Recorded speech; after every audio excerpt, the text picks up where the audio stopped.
Alrighty, dude, we're rolling. Happy New Year. Happy New Year. What is that? What is that response? I've been dealing with plumbing issues nonstop for the last week. Oh my gosh, are you kidding me? Yeah. What a way to First start it the was new a year. hot water heater, then a sewer drain line, and yeah, it's just nonstop. Oh, fun, that's right. You dropped that chat or the picture in the chat the other day of literally like your bathtub filled with sewer water. Dude, my wife, she was like, "Hey, can you come look at this really quick?" And I was like, "Yeah." I thought it was gonna be something simple, and then just like that's absorbed my entire just walked in there life. And it's like, "Hey, Joel, yeah. I don't think it's supposed to look like this," like. It was like, and then I was like, I was like trying to debug it. I like went to the garage, like go check it out. Turns out the washing machine was running, and because the whole line was blocked, it was like dumping water onto the floor of the garage. There was like a half inch of water just like sitting on the floor. Oh gosh, it was a mess. It was a mess. Jeez, dude, that's terrible. Well, I have had not the best New Year either. I have had a little cold. Well, so we all have our struggles, right? Everyone has their own problems they're struggling with, Joel. No, that's hilarious. All right, man. So here's what we're giving to the people this week. Me and Joel and some of the wonderful listeners, some of the wonderful critical thinkers, subscribers to the Discord, CTBBPodcast Discord, have put together the best content of 2023 for you listeners. We have 3 primary sections we've divided this up into. We have technical content from Justin and Joel. We've got interviews, and then we've got sort of bug stories. So we've got about 3 hours of content that we're going to sort of recap and kind of put it in. All of this is oriented specifically towards very technical content. So it should be very technically informative. So I'm excited to get into it. We'll just kind of give you guys an intro to each one of them as they come through. So Joel, is that all we got to cover this morning? Yeah, I mean, the only thing I'll say is, as you mentioned, the CTBB Discord, that's we're doing a lot of really awesome stuff. The community's growing, lots of really cool research and questions and tips and tricks and tools and everything being posted in there. So if that sounds interesting to you, go ahead and check it out. It's ctbb.show/discord, and that'll take you right to the server invite, the server invite link. Sweet, dude.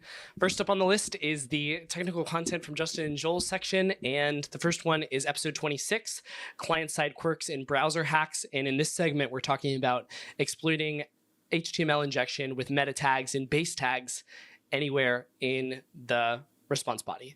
So I hope you enjoy this segment. But yeah, so the other thing that I kind of want to mention, and this was actually sparked by a bug at a live hacking event, which you probably know the one that I'm talking about. But a friend of ours used a meta tag to get a really, really crazy bug at a live hacking event because he had an HTML injection. And so this is something that I just kind of wanted to make sure everyone was aware of, because whenever you have HTML injection, it feels kind of bad, if you can't get it to XSS. But depending on the context, there's still a lot you can do. And meta and base tags are 2 of the primary tags that you can use to really do something cool with. Yeah, I mean, this cheat sheet is awesome. There's a ton of cheat sheets out there, but I think, keep some of your own notes, I think is like the key, I would say, because like otherwise you're going to have a folder that's got 50 different cheat sheets that are bookmarked in it. And when you're trying to think of that one thing, you're going to have to click through all of them to find them.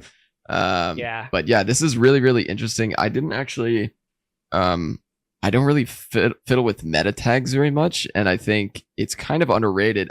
Like early on, like way back in the day, like meta tags used to be like a much easier exploit scenario where you could just like set like base URLs or something like that would allow you to exploit them. I don't know how much that's still possible. Yeah, so some of the functionality, because you used to be able to, I think, trigger XSS via a meta tag, and according to this cheat sheet, it's still possible using a data URI. This was not something I got to test before the episode. It says here that it only works in Safari, so I can't test it right now. Joel, I don't know if you second most popular browser. Yeah, exactly. Seriously, if you've got your, I don't know if you're on your Mac right now, but if you want to just throw that little data scheme into to Safari and see if it works, then go for it. But Meta essentially has a bunch of functionality, and one of the cool attributes of it is this HTTP equiv attribute. And originally it was designed to allow you to essentially set HTTP headers inside of the page, like sort of, I guess, sort of retroactively, because it's like you've already loaded the body of the request. And I feel like there's a lot more potential for that, than is possible right now. But if you look at this, here, let's see if I can pull up this picture that I had in the doc. The current values that are accessible for that are content security policy, content type, default style, and refresh. And each one of those are all like pretty freaking interesting, I think.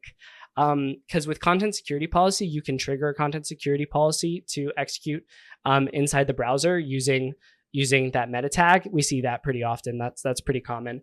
But setting the content type, this includes encoding.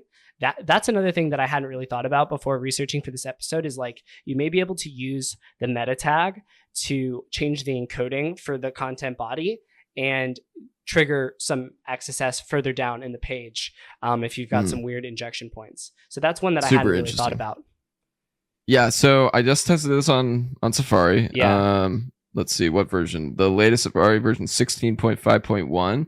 And what it does, it throws an error. So I don't know if it's actually exploitable, or maybe you might need to do some modifications, but it does say not allowed to navigate top frame to data URL, data :text HTML. So it does, like, it's parsing it, and it's like skipping over that zero semicolon thing. Yeah.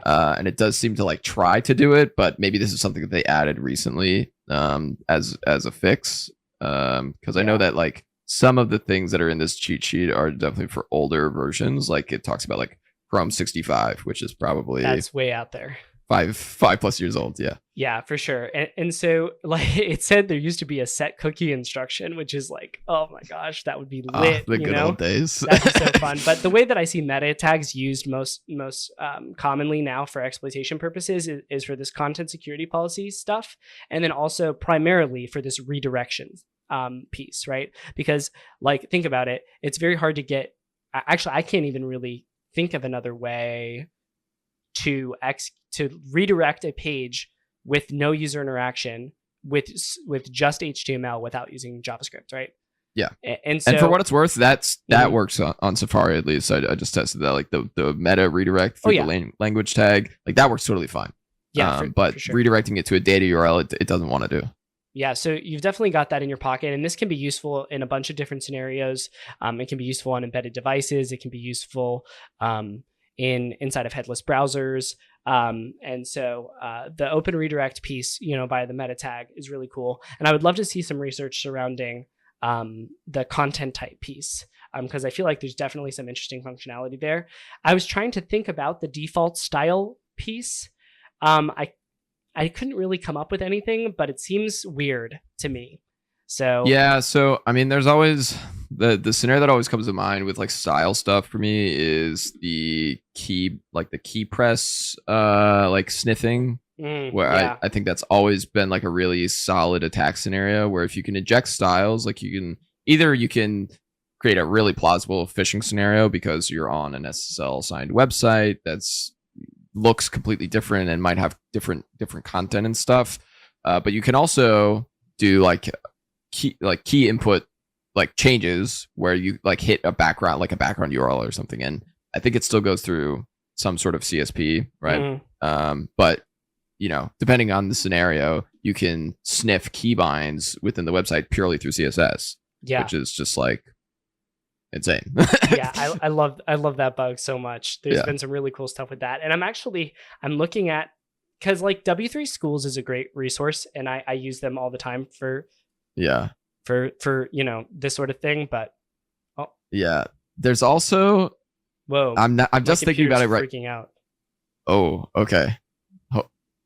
You good? Can you hear me? Yeah, I'm back. Sorry, it totally went crazy for just a second. Okay, cool. So I was just thinking about this right now, like as we were talking about CSS. A couple years ago, there was a project that came out called Doom Nukem CSS, and it's a full implementation of Doom, that's written in HTML and CSS. No way.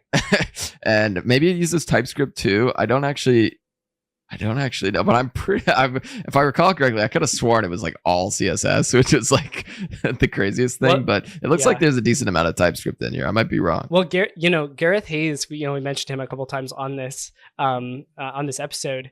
His personal website, if you go to his Twitter profile and you click his bio link, that's like a CSS based, like freaking interactive game masterpiece of a website, and it's just kind of like an ongoing project for him. And I'm like, wow, that's like such a cool hobbyist activity of like just mastering CSS stuff. And he tweets about like CSS related quirks all the time, which I think is really helpful as well.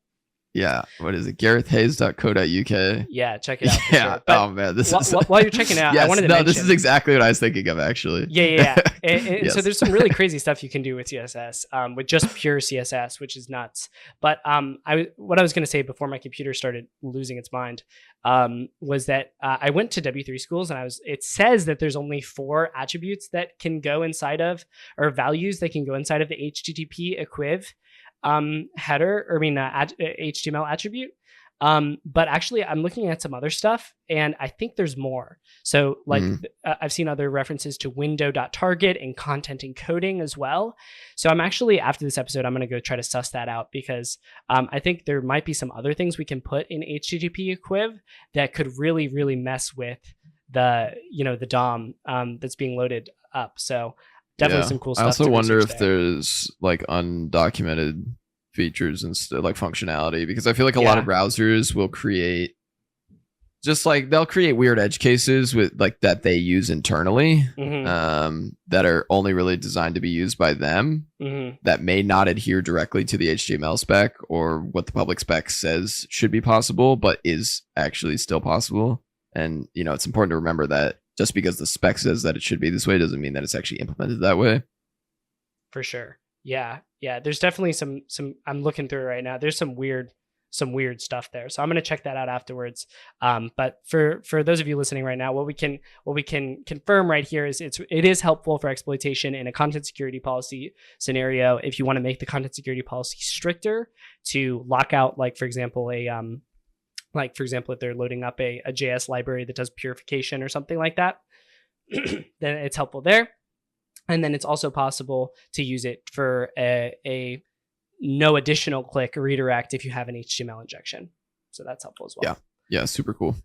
So the other thing that we were going to talk about here was the base tags. And base tags, this was something that I didn't know about till recently. I think these have to be inside the head sort of section within the browser, or within the DOM. So I'm not sure how often we're getting injections up in there.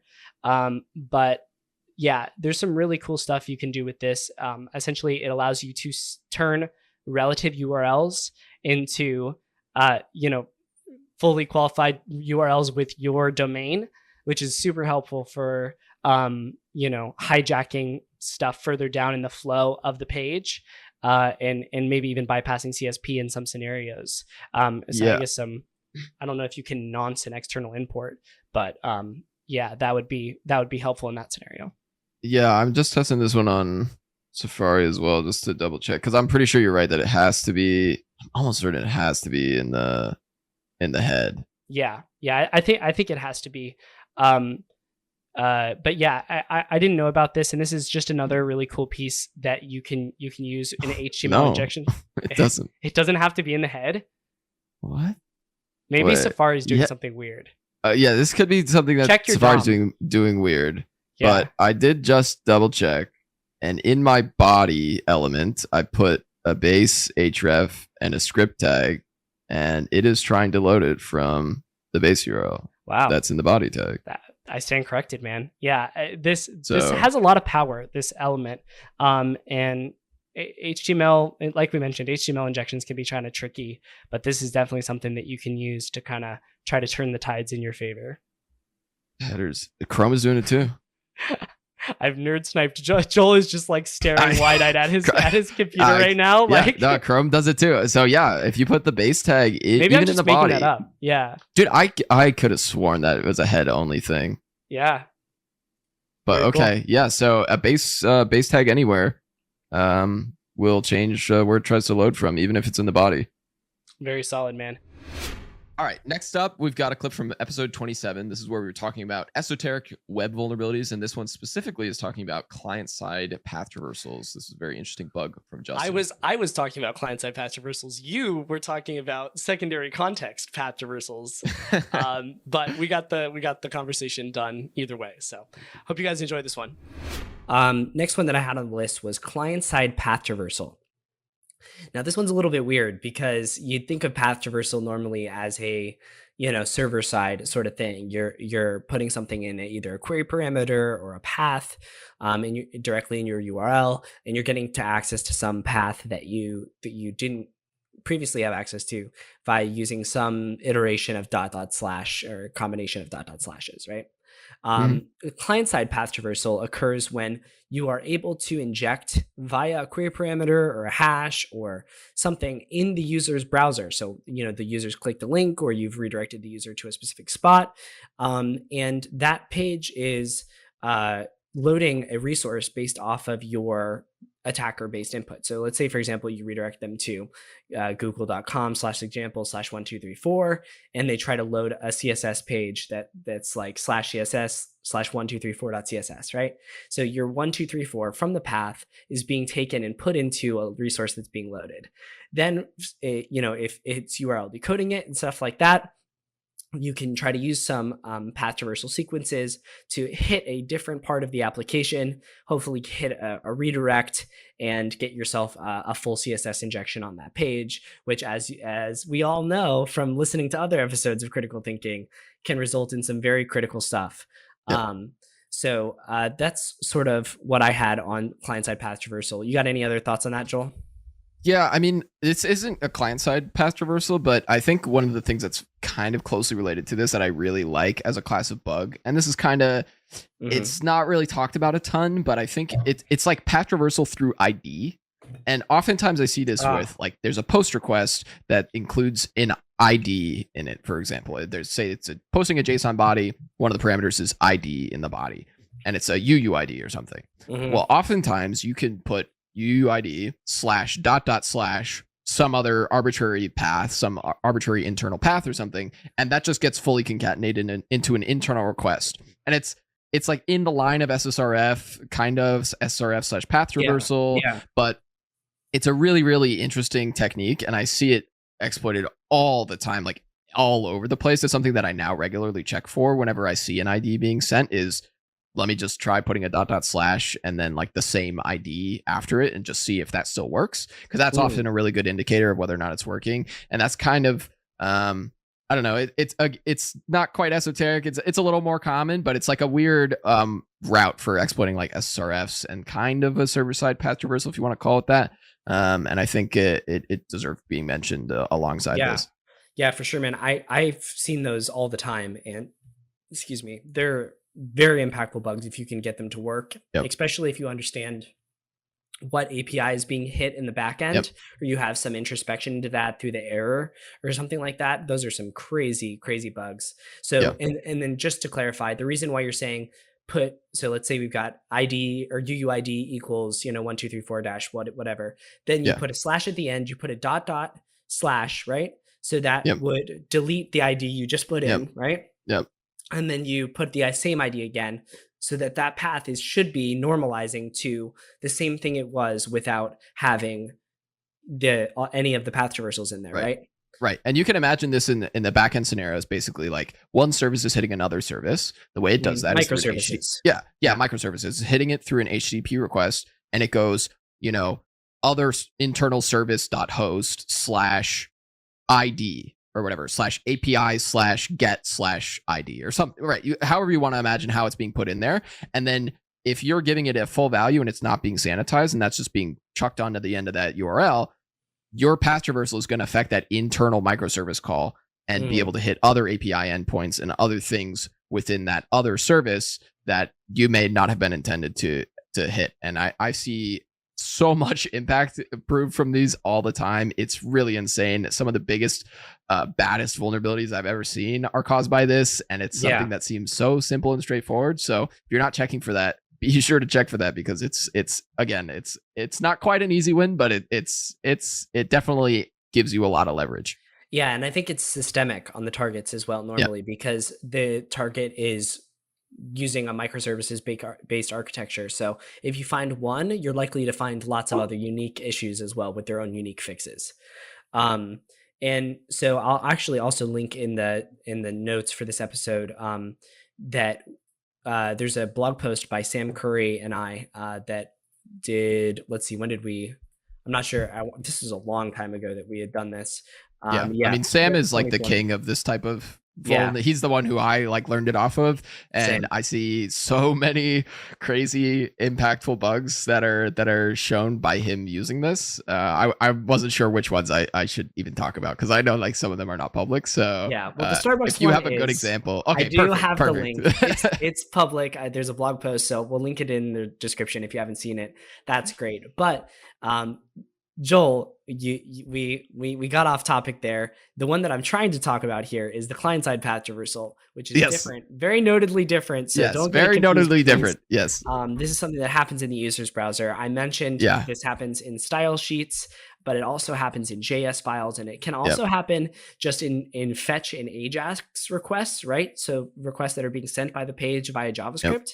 And those are very impactful as well, because if you can traverse in a context where it's trying to, like, let's say it's sending a post request to, like, load your news feed or whatever, right? If you can control that path and you can hit it, make it hit like /delete account, and that delete account doesn't require any, parameters, then you can force the user to just delete their account. I've found this bug before.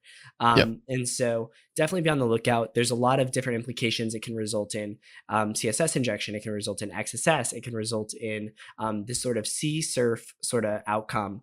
And then the other thing that I don't know how much of an issue this still is, but there used to be this thing called 401 injection, where you can inject a prompt where it would pop up and it would ask the user to type in their credentials.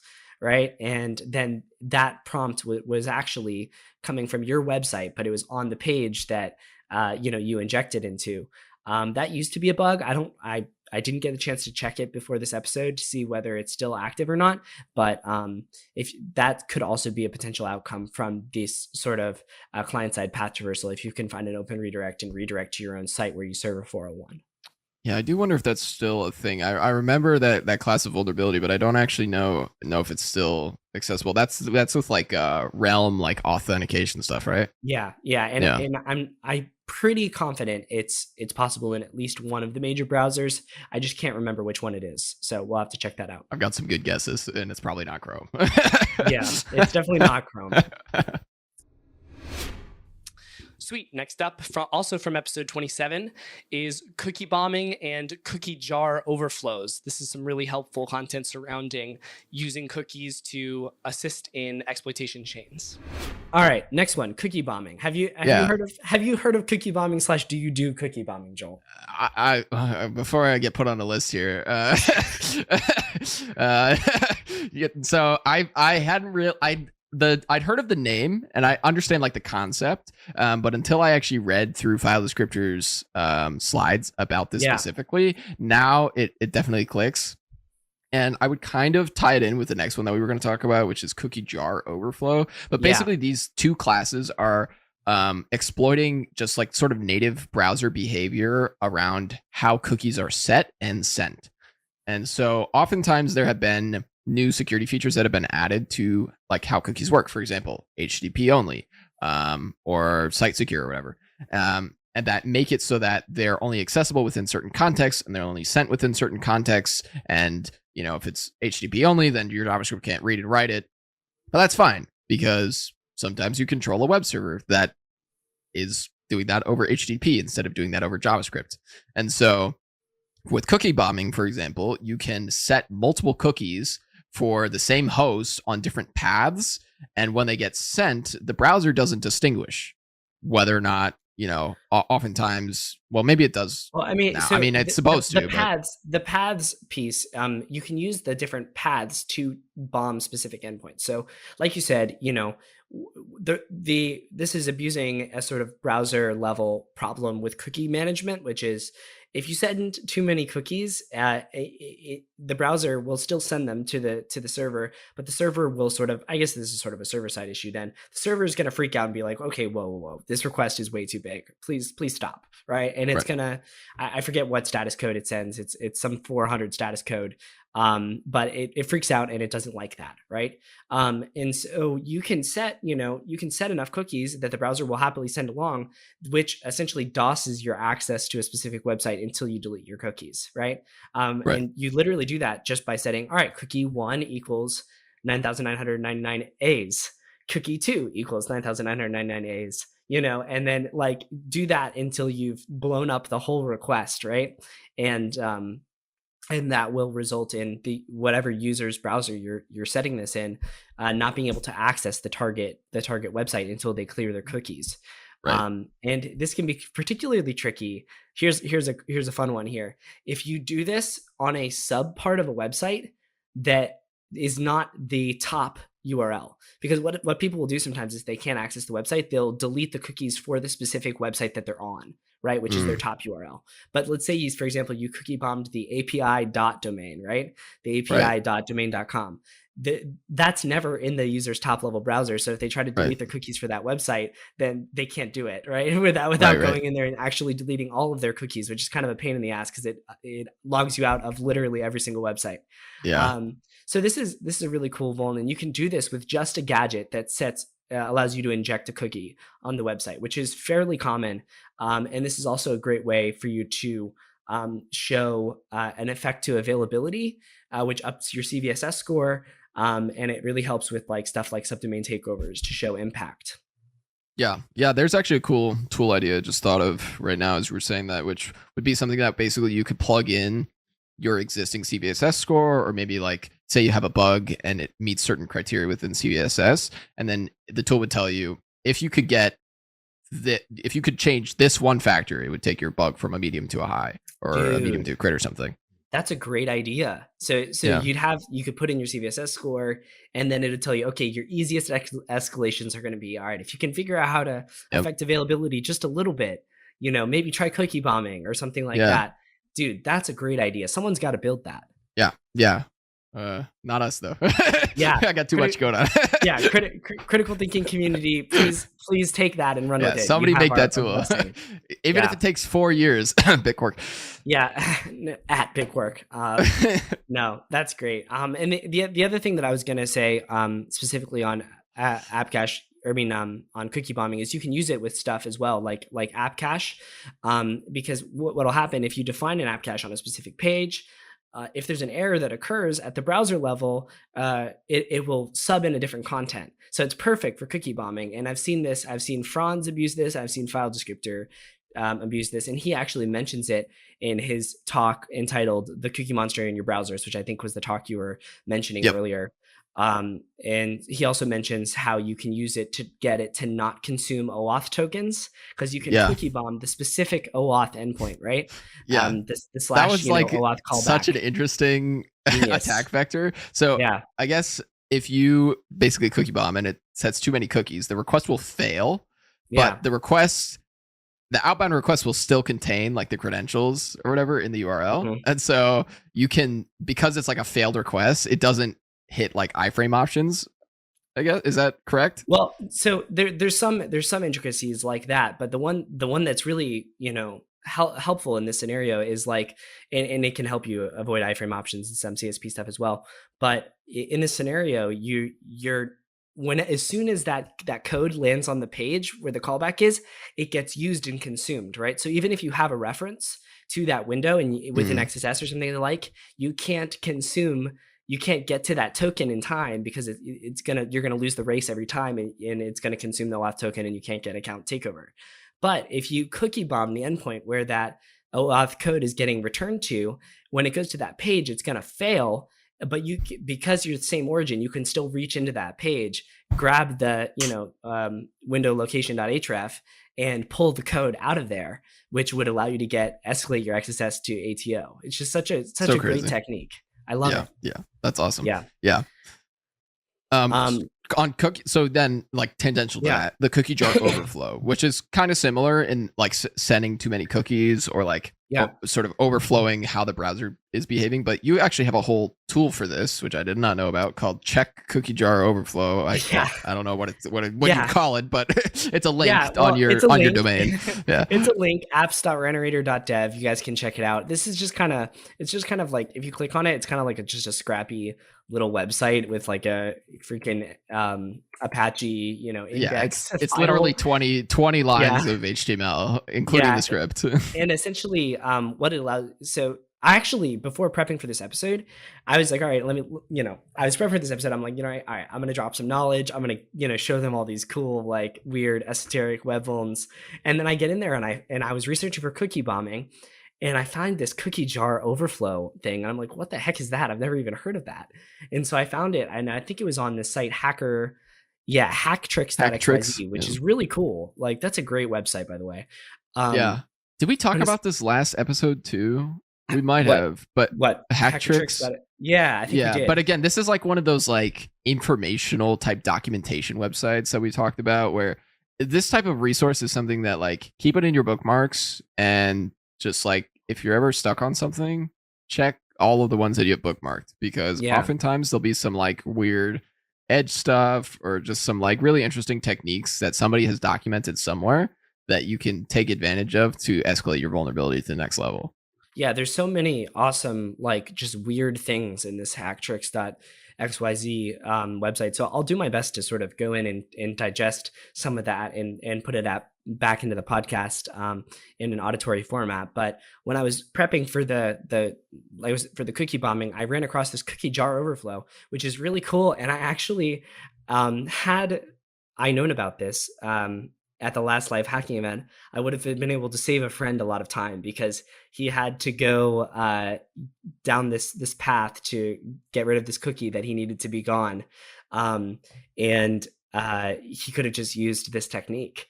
And he would have been able to get it gone in just a second. So the technique, just to be clear, is you essentially just set a bunch of cookies in the browser for a specific domain, and each domain has a limit on how many cookies can be associated with it in the browser. That's the cookie jar and the cookie jar limit.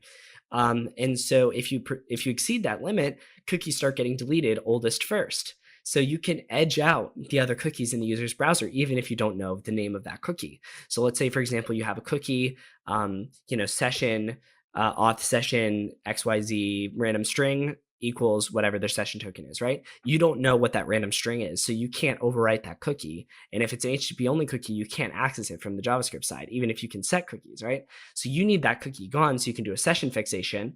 And how are you going to get rid of it? Because you don't know the name of it, right? So this is a cool technique that you can use to do that by setting a bunch of cookies, overflowing the cookie jar, and then being able to use your own values. And one of the things that I thought was really interesting is you can edge out HTTP only cookies, even from a non-HTTP only context, which I think is really cool and seems like a little bit of an issue, right? Yeah, well, I mean, and again, this is like weird behavior that's kind of intended, but also not intended. Like, it abuses like two functionalities that both need to exist at the same time, and they kind of collide with each other tangentially, right? Where it's like HTTP only shouldn't be able to be set by JavaScript, but if you set a bunch of other cookies with JavaScript, eventually you'll have too many cookies, and the HTTP only cookies will just get removed, and like, that. The browser is going to just have infinite memory? No, like you can't, right? So like these two things have to both exist, and there's no real easy compromise there. So it's super, super interesting behavior, and one of those things that, have it documented, keep it in the back of your brain, and then when you need it, you'll have it. Yeah, for sure. So we'll add some links down below. The little sort of tool that you mentioned before that you saw in the doc, that was just something that I sort of scrape together to help people understand where their cookie jar overflow limit is in the browser. So you guys can check it out. We'll link it down below. It's apps.renorator.dev/cookie or /check cookie jar overflow.html in camel case, of course. So, probably easier to just click the link. You're welcome. Just click the link in the description. But essentially, if you go to that and you click on it, it will set a bunch of cookies and tell you where your cookie jar limit is in your browser. I ran it in Chrome in prep for this episode, and it puts it at 180 cookies. The range for this is between, I think, 150 to 180, but every time I've run it, I've gotten 180. So, you should be able to do it pretty easily. Yeah, and maybe as some off the pod research, I would be curious if this matters more, like the length of the cookie, if that matters at all, or if it's just purely number of cookies. Do you know? I think it's just pure number of cookies, because I was just setting, let me take a look at the code really quickly here. You say off the pod research, and then we're going to do it right away. Yeah, we're going to look right now. Yeah, no, it's just, check, and then the index equals the index. So I'm just saying check 1 equals 1, check 2 equals 2, and that sort of thing. And it's overflowing at 180. So I think it's just a number of cookies thing. All right, this next clip from episode 44 is really from a LHE takeaway episode, but there's some really cool tips and tricks in here, specifically around cross-environment authentication, specifically how you can use authentication tokens from one environment on another environment to potentially get access and bypass all sorts of access control.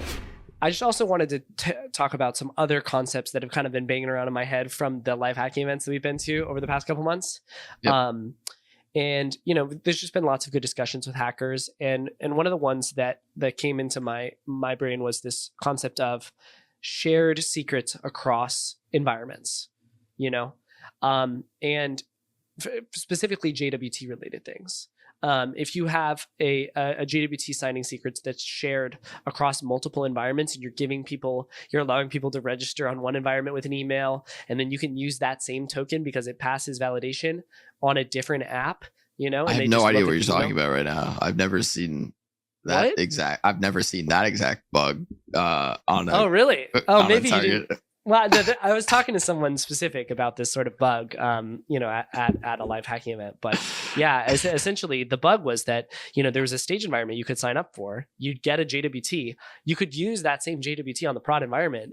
So let's say you've got an account registered, Joel@joel.com, right? I could go to the staging environment, register joel.joel.com. If there's not email, I am being sarcastic right now, because there was I don't know if you're like playing in on this, but yes, there was this exact same thing on. It wasn't staging, but it was just that you could like log into certain apps, and then any app within that same, like they use the same auth mechanism, like middleware or whatever, across all of their things. Yeah, you see it. You see it at on various targets. What was that sarcasm? Was that like, are you saying because it exists? Because that was almost the exact bug that I was just talking about as well with stuff. It was the same target, and it was really utilizing that bug. Yeah. Oh, what the heck? I did not hear about this. This is crazy. Okay, no, okay. I didn't. Yeah. So there was an auth bypass to get into one of these tools. Yeah. This is more prevalent than expected, I think, because this is multiple live hacking events over the past year that has had this issue pop up on a hardened target like a live hacking event target. So definitely something we see, and was sort of on my radar because we talked about Cookie Monster in the past, right? That uses sort of, that kind of has a similar situation where it's like, okay, maybe you can forge this JWT, but the reuse of that JWT wasn't really on my radar until this past year quite as much.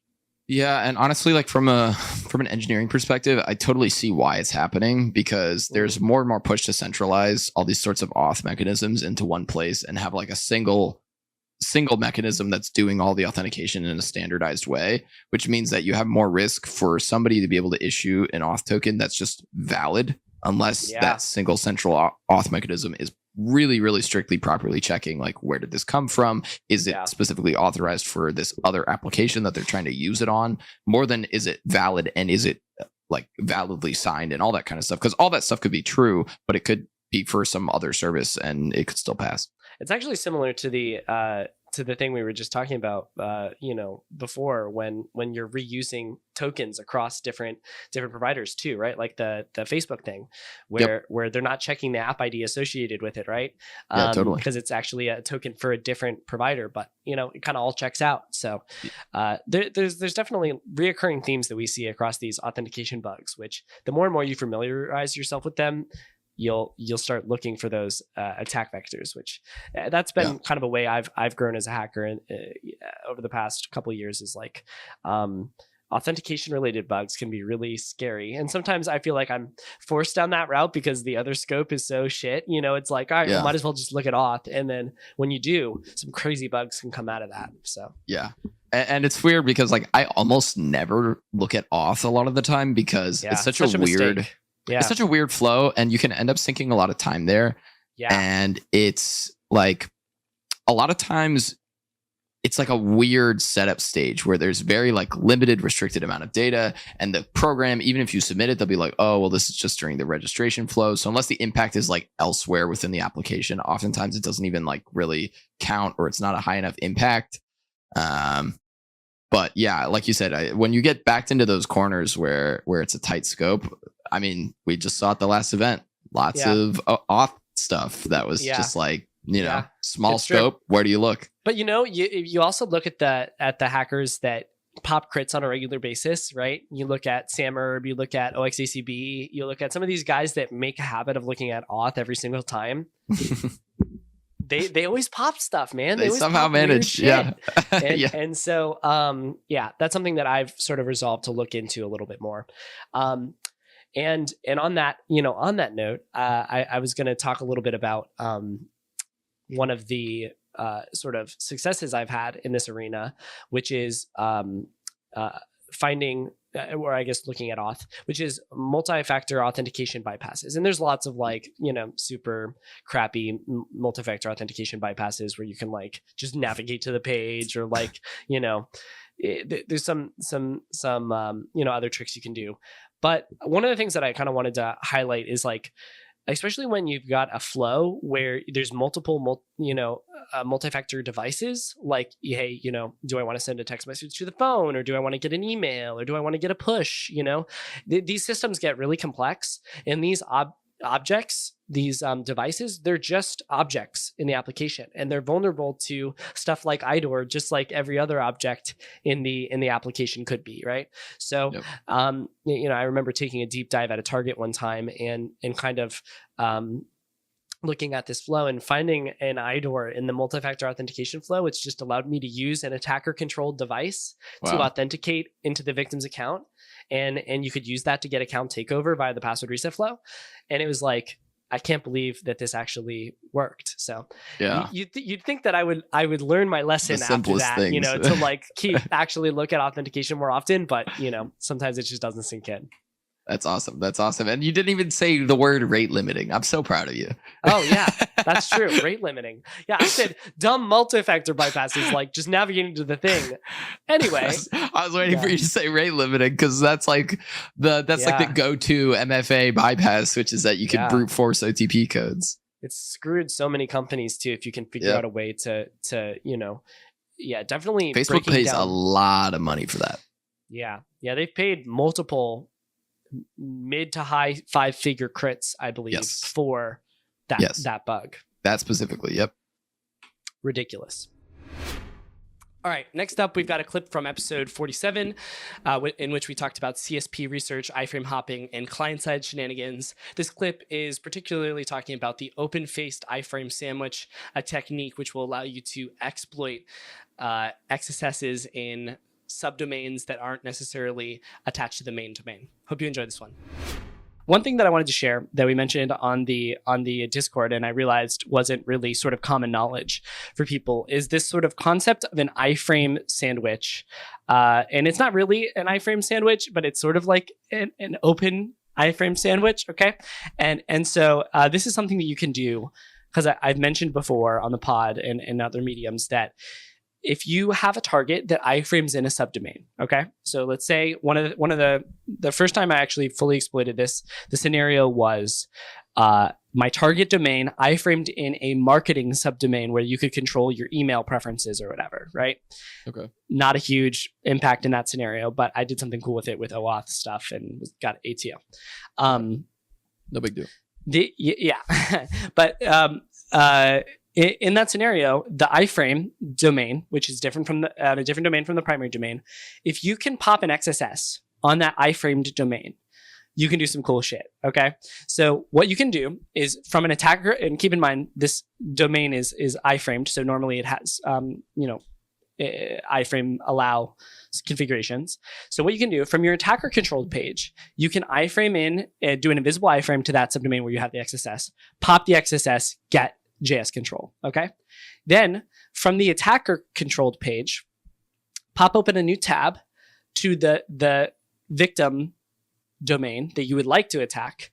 And that victim domain has the XSS vulnerable subdomain iframed in, right?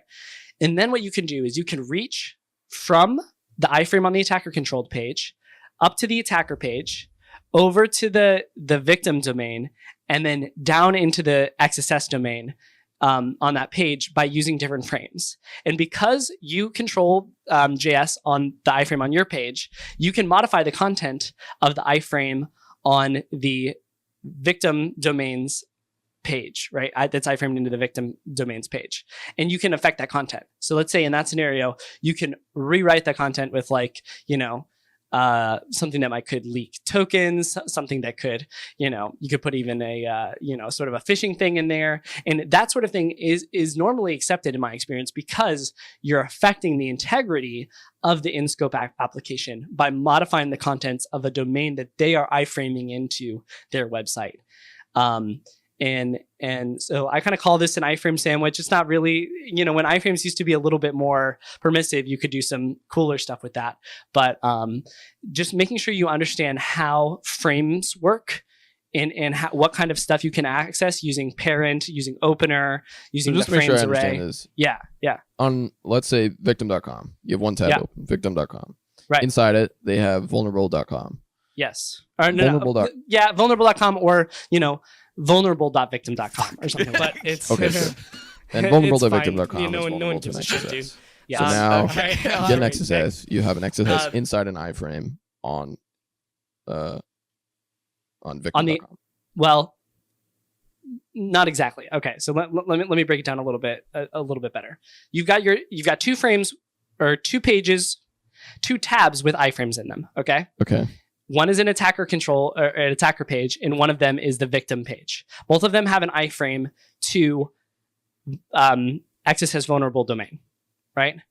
Okay. Using the you can't control the path that is iframed into the victim's domain. Yep. So that's always going to be iframed to wherever the victim says it should go, right? Okay. But on the attacker controlled page, you can control it. So you pop XSS through that, reach back up through the attacker controlled page, reach over to the tab that's opened up the other iframed page, reach into the iframe and modify the content.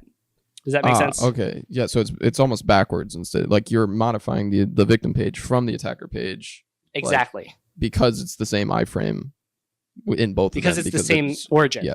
Right. Same origin. So you can communicate with iframes of the same origin in a different tab.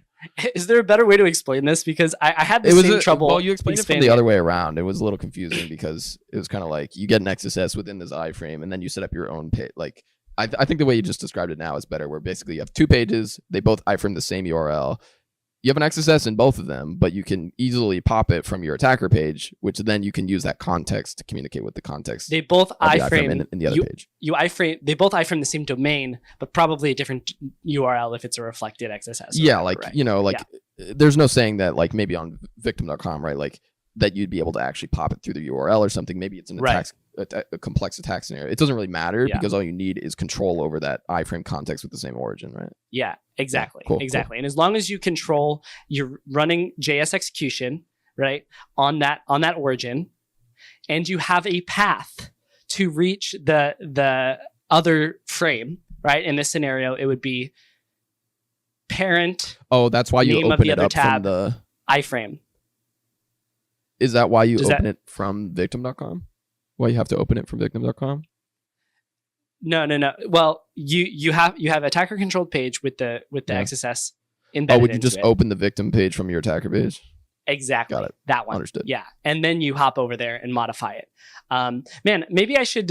Maybe let me make a note here. We need a cardboard box diagram from. I'll draw a diagram for Iframe Sandwich. I'll draw a little diagram and put it on the screen for those of you watching on YouTube. So basically, you open attacker.com. Attacker.com opens a new tab with victim.com. They both iframe the same URL. You pop the XSS from your attacker.com in the iframe, which can then communicate with the iframe in the other tab on victim.com, and then you can either control the content, you can do whatever you want within that iframe. Exactly. Yeah, and you know, depending on the refer policy and stuff like that, you might be able to leak, OAuth parameters and that sort of thing. So all sorts of cool stuff you can do with that. It's a good way to take an XSS in a subdomain that's, you know, maybe not even in scope or less important, and make it affect the primary domain and increase your impact. Next up, also from episode 47, there's a super hot topic in the industry right now called JS hoisting, and we decided to discuss that. I, of course, got nerdsniped and was getting distracted trying to figure out how this all works, so you're not going to want to miss this one. So I'm going down a path of trying to represent things from an audio perspective. It's going to be tricky, but let's say we had an injection at a place in the JS where it was x.y, where neither x nor y were defined. Okay. Can you control them? No, you can't control them. They're not defined. And then it's a function call. So it's calling the function x.y. The first parameter is 1. There's a comma, and then you are injecting. Okay. And you can inject anything you want except for script tags. You have to stay inside the script, right? How do you get this to resolve? Because as soon as it reads the line, it's going to say x is undefined, or y is undefined. Can't read a property on undefined, error, and then your code is never going to run. And so I was looking at this, I was like, I know that there's a way to exploit this. I can't figure out what it was. And I tried actually the solution that ended up working, but I was missing one stupid little piece. And the answer to this problem is something called JS hoisting. Have you heard of JS hoisting, Joel? I don't know if I've heard of the term, but if you explain it to me, I might have heard of it. Yeah, so the term is JS hoisting, and it's essentially the concept that functions in JS defined using, and some other objects as well, but mostly for this case functions, defined using the function keyword, despite where they are in the flow, will be hoisted to the top of the script execution flow. So if you define a function at the very bottom using the function keyword of a script tag, and you call that function above where that function is defined, it'll work because the function definition is getting moved up to the top of the script. Okay. So in this scenario, what we were able to do was define the function x. Okay. And what that would do is it would hoist the definition up to the top. So now the variable x now contains a valid function. Okay. So when you try to access the property y on x, you don't get an error, but you get y is undefined. Then it will attempt to call the undefined y because of the function call. And when it does that, it will parse the parameters that are being passed into that function. And at that point, when it parses the parameters, you can do a function call in the parameters themselves. And that will get executed before it attempts to call y, which will inevitably fail because you can't call undefined. And in that way, we were able to get arbitrary script execution and pop it into an XSS because of this concept called JS hoisting. So I wanted to shout that out there because we're big fans of that kind of crazy edge fringe JavaScript shit here on the pod. And I wasn't even sure. Yeah, I feel like most people haven't heard of it. So I would have been surprised if you had heard of that, Joel.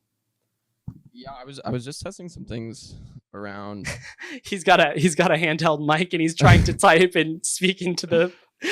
Yeah, I was testing some things around this to see if there's a better way, and I think there might be without having to break out of the whole thing. All right, this is like classic Joel nerd sniped shit right here. Okay, all right, Joel, rein it in, bring it back to the pod. Okay, what I was gonna say is, okay, he's still freaking looking at it. I am still freaking looking at it. I was just gonna.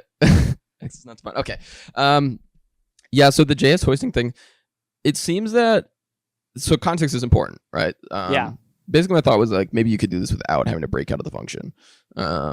But even if you define x within the parameters, it doesn't work because it's within the you can. It never gets evaluated because it fails right in the beginning. Right. So like you tweeted out a similar like an XSS challenge like a while ago, and it had to do with essentially in JavaScript there's a behavior where you can use commas to provide multiple statements in it, and you can assign variables to the last variable, the last thing that is returned in that comma sequence. And you can abuse that in a similar way here, where you can use that for like, you know, 1 comma whatever, and you can just within your parameters you can do the same thing.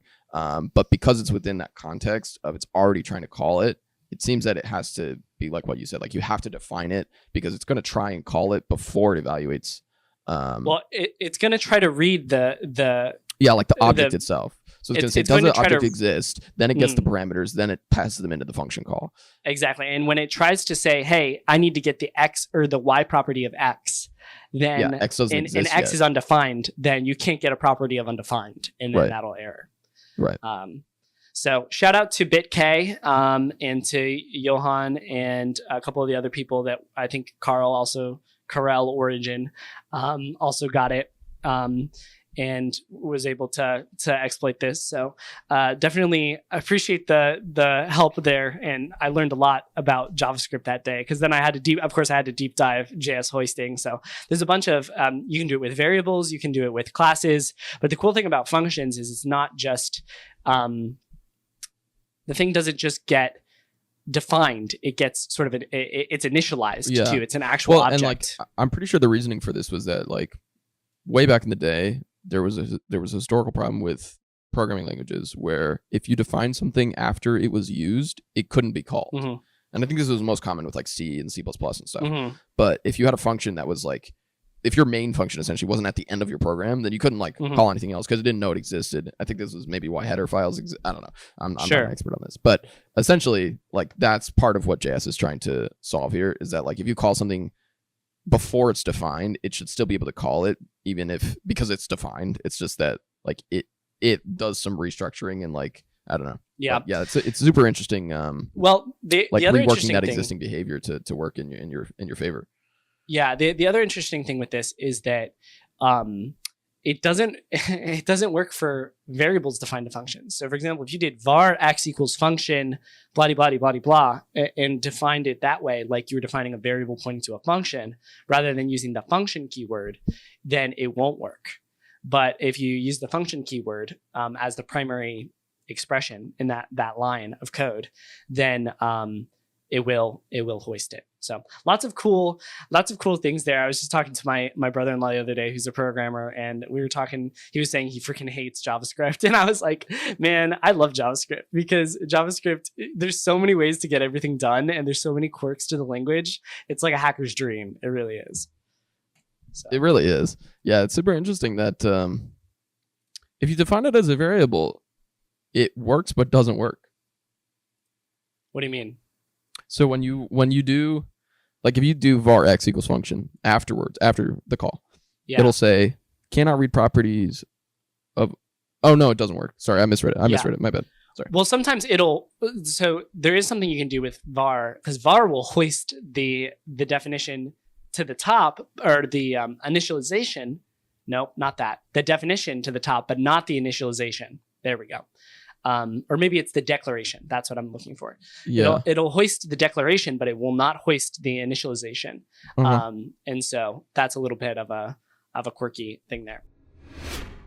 And with that, we're on to the interview section. We've got a lot of great guests on this list. And first up is Yeoh from Assetnote. We had a great conversation with him surrounding everything recon. And specifically, the clip we took for today is diving into what should be your primary key in your recon infrastructure. Should it be IPs? Should it be subdomains? I think Sean has a really nuanced answer, so I hope you enjoy it. Well, for example, one of the things that I and we were talking about earlier today with Ryota was, dividing out your domains and your IP addresses logically, and not making your subdomain your primary key, right? Yeah. Like that was my biggest architectural mistake I made when I built my recon system. Was I was obsessed with subdomains. Yeah. I was like, a subdomain is the end all be all. But really, at the end of the day, it all goes down to IP addresses. I shouldn't say that, but it mostly all goes down to IP addresses. That's a good point, because I think so. This is the kind of discussion I want to have. Is like, what are those mistakes, like focusing on subdomains instead of focusing IP addresses as the lowest level of logical entities, and mapping those? Because I think it also comes to like what kind of recon are you doing, right? And I think subdomains is fine because a lot of things like subdomains is the easiest identifiable way of looking at something.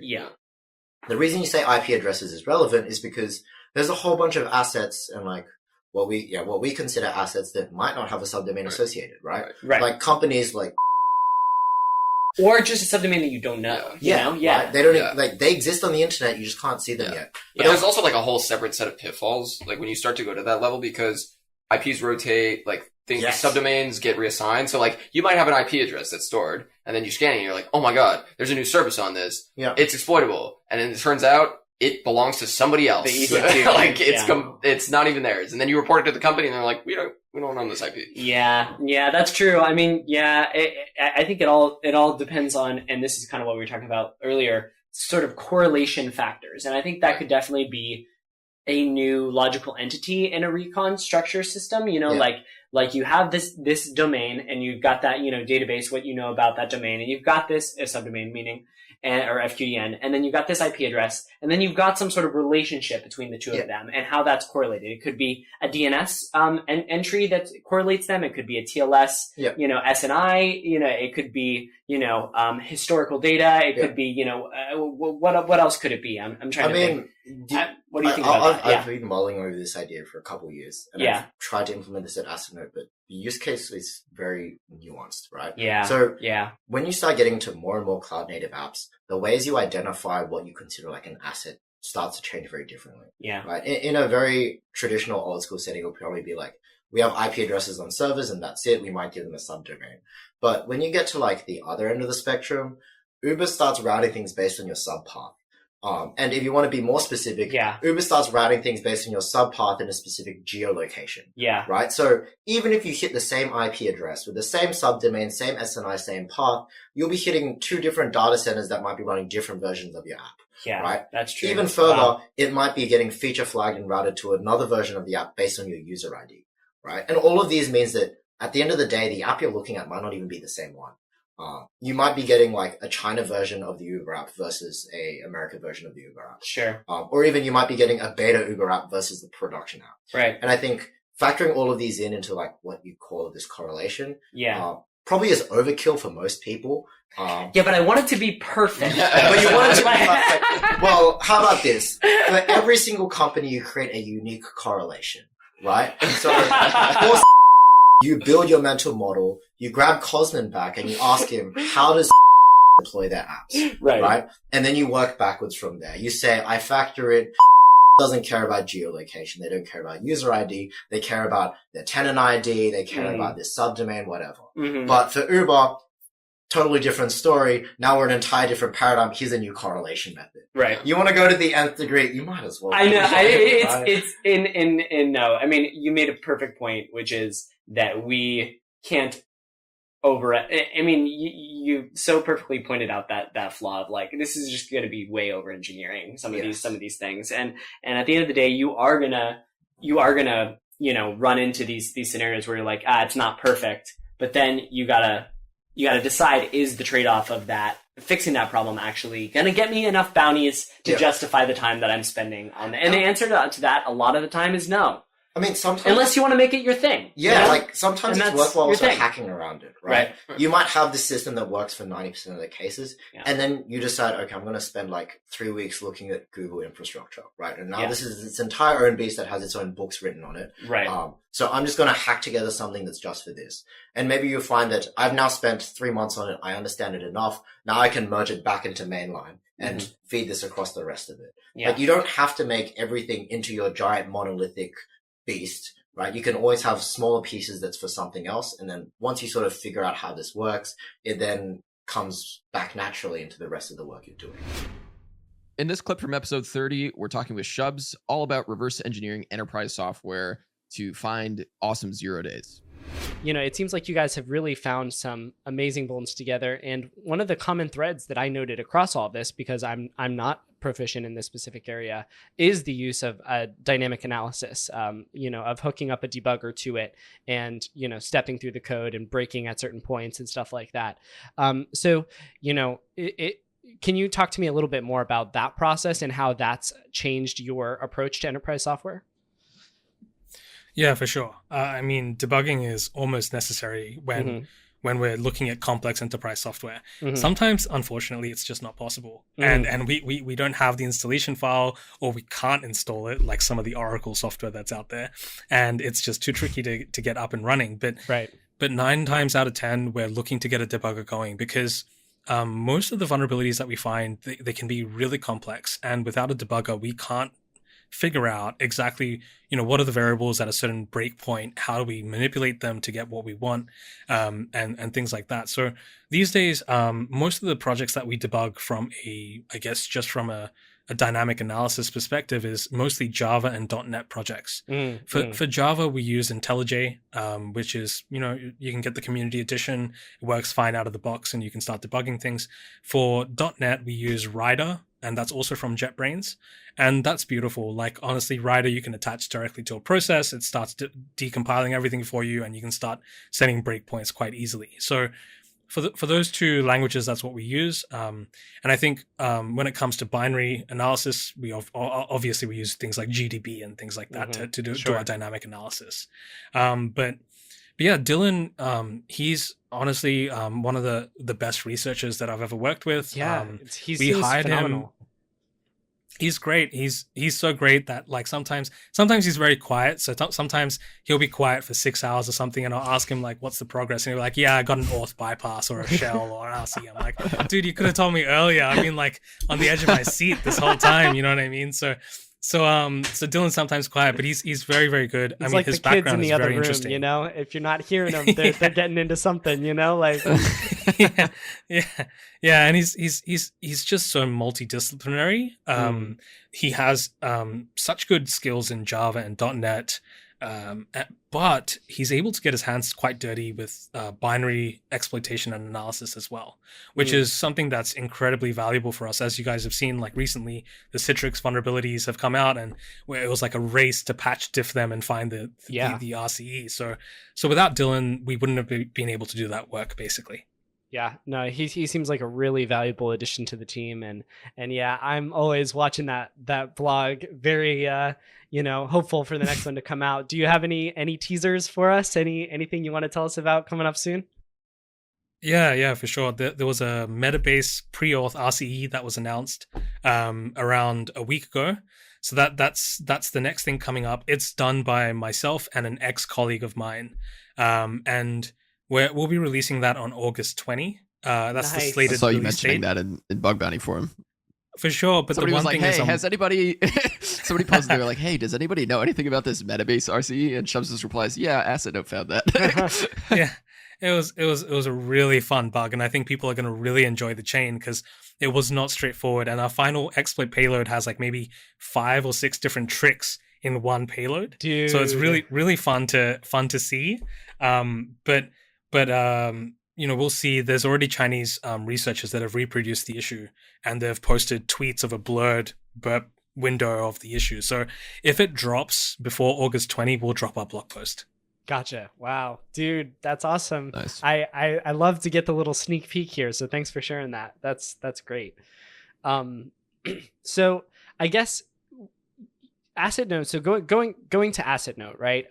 Just for those of you that aren't familiar, Assetnote is the enterprise security software that I'll let you describe it, Shubs. It's a reconnaissance. It started off as a reconnaissance software in order to help you do asset management, but it's evolved to so much more. That's right. So originally it was an open source project that was just to discover assets as quickly as possible. But now basically what Assetnote does is it discovers all the assets that belong to your organization on the external attack surface, and it continuously monitors it for exposures. So it finds security vulnerabilities and indicators that that organizations can use. But like the difference between a indie homegrown open source bug bounty tool and an enterprise product that we sell to the largest enterprises in the world, there's just so much in between. So it's different. It's just so different. And I see a lot of the frameworks out there that get released and all that sort of stuff, and they're excellent. But I just think that like to sell to enterprises, there's just so many demands that aren't even things that are on people's minds when it comes to building software necessarily, that has been very interesting to work through. Yeah, for sure. So this product, has evolved from recon to asset management plus vulnerabilities. And then, also it seems like this research branch has sort of come out of it. Now, is that a supplement to the product? Is that kind of how you're seeing it? Or why did you guys decide to start this research side of the company?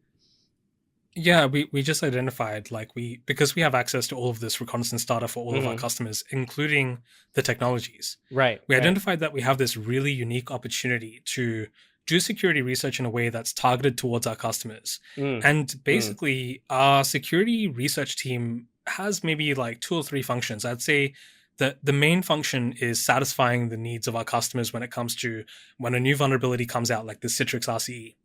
Like we've got plenty of customers that hit us up being like, do you have a check for this? That like for a very long time, I was the single person on the security research team doing this sort of work.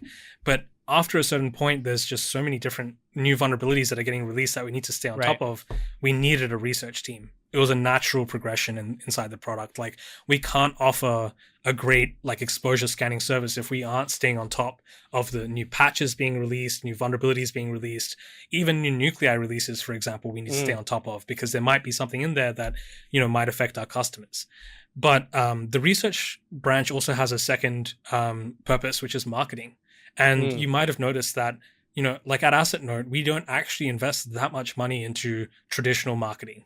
Like we don't have like crazy campaigns for traditional marketing. We don't have banners at Black Hat. Haven't seen any billboards. Haven't at RSA. Get private rooms. No airport none of that posters. sort of stuff. So, and I mean, guys, like there might be a time in the future where we have to do that sort of stuff as the company progresses. But until now, which is a 5-year journey till now, we've relied on our technical content to be the biggest marketing that we do. And I can say it's been incredibly successful. I think from our technical marketing, we get probably the most inbound leads, I think, if we could attribute them all, which is just, as a business, it's not a bad model. Yeah, no, that's amazing. So, go ahead, Joel. Yeah, so which one would you say sort of drives the other one? Would you say that your research team is more like finding new things, reversing patches, providing those vulnerabilities as soon as possible to your customers, or your customers prompting you with, hey, we heard about this vulnerability, or we're affected by this vulnerability, can you guys check for it? And then the research team goes and looks into it. So we split up our research stream into 2 different things, which is reactive and proactive. And nice. The reactive stream is obviously like when customers reach out or anything gets released on the internet, things like that. We prioritize reactive over proactive, but we do definitely still have a lot of time left for proactive research. So, I mean, it's for us, the number one priority is our customers and what their requests are. So we often even work with customers to get access to software that we may not typically have access to. But that's where we spend most of our time, is for customer concerns. Dude, that's nice. Just what an amazing service. What an amazing product you guys have developed there. And I love that its roots, its origins are in security research and in a thorough understanding from a technical level of what kind of stuff gets you pwned, and going after that, like these CVE reversing sprees that you guys have gone on. And I loved that piece as well about you breaking it up into reactive and proactive. I think that's really, really awesome. And I imagine on the proactive side, what you're doing for that is you're looking at all of your customers. You alluded to this before, but you're looking at all of your customers' technology stacks. And I mean, do you just pick the one with the greatest number, or are you looking for specific things like, okay, this is Java or this is .NET, so I know I can hook up a debugger to it and have a better chance of finding a vuln?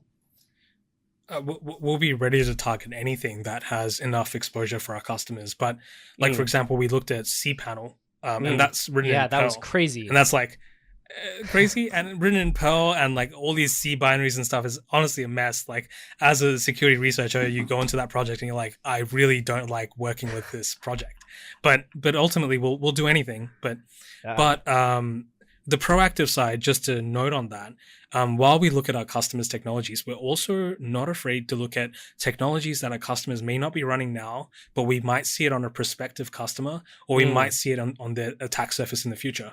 And this is often just popular software. So if there's any really popular enterprise software, that's usually a good enough target for us. That's awesome, man. So I guess that's for you guys. You guys have a great, and we can sort of apply these principles to bug bounty as well. We can look at the programs we're in, we can fingerprint the technologies, and we can do the same thing. But specifically from the CVE, reversing perspective, can you speak to how that could help a bug bounty hunter and what kind of skills they would develop, as well as, what kind of results they might see if they invest more time into zero-day research, or more specifically CVE reversing? And just to tag on to that a little bit, can you also maybe talk about the amount of time it takes sort of what the input versus output looks like on these types of things? Yeah, I would say that most CVE reversing work doesn't usually lead to an immense amount of bounties if there's a lot of patching going on. But sure, for example, if you were to take the meta-based research, for example, then I think you could potentially get a few bounties out of that. When it comes to inputs and outputs, I mean, it really just depends on every project. Every project can be, like for example, for Citrix, there was no information that they provided in their advisory that would even hint to us where this may be located. It wasn't until we had other people in the industry publish more things like Bishop Fox that we saw, okay, there's some more information here. We can work with this and find potentially what they're referring to. And there's always the problem of silent patches, which is probably the most frustrating part of this whole CVE reversing game, where they'll release an advisory for an RCE that's critical, but they'll patch like 5 other things in that same release that they don't talk about. So, I mean, there's a lot of variability when it comes to whether or not we'll find what we're looking for in the CVE reversing project. Certainly, it's much easier on Java-based and .NET projects. When it comes to binary-based projects, that's where it gets really difficult, because suddenly now you're diffing the bins, and there's like just so much to go through that's very esoteric and very difficult to understand at a glance. So it's easy to miss things in binary projects, but there's this intersection, right, with web and binary when it comes to appliances like, VPNs and firewalls and things like that. And we have to spend more time on this sort of work, because ultimately these products are exposed on the internet and can lead to a shell on their network. So by nature, yeah. From a bug bounty perspective, I think the most profitable thing to do is find 0 days and report them to programs. But there is a lot of controversy around that, as you guys all know. Yeah, let's start that conversation. Yeah.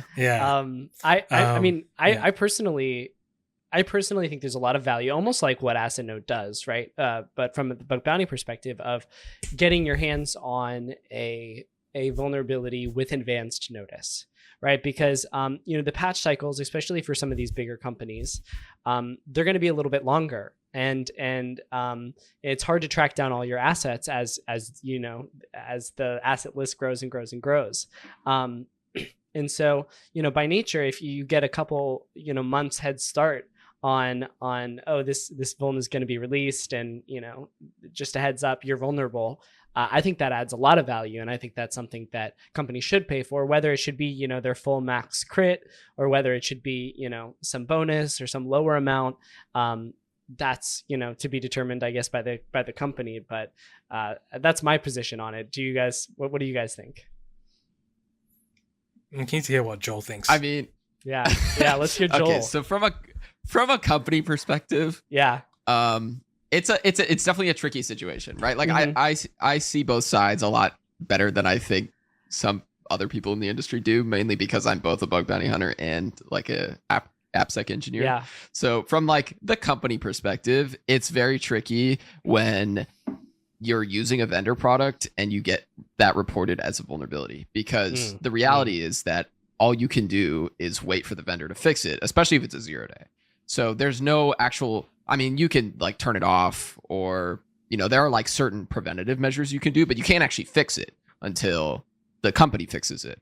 And all that you would be kind of expected to do is tell the company, hey, we got this 0 day. Do you know about this? And if the company says, no, we don't know about that, then it's like you're in a weird spot where you've kind of ruined the researchers' spoils and also alerted the company. And now the company's like, hey, why don't we know about this?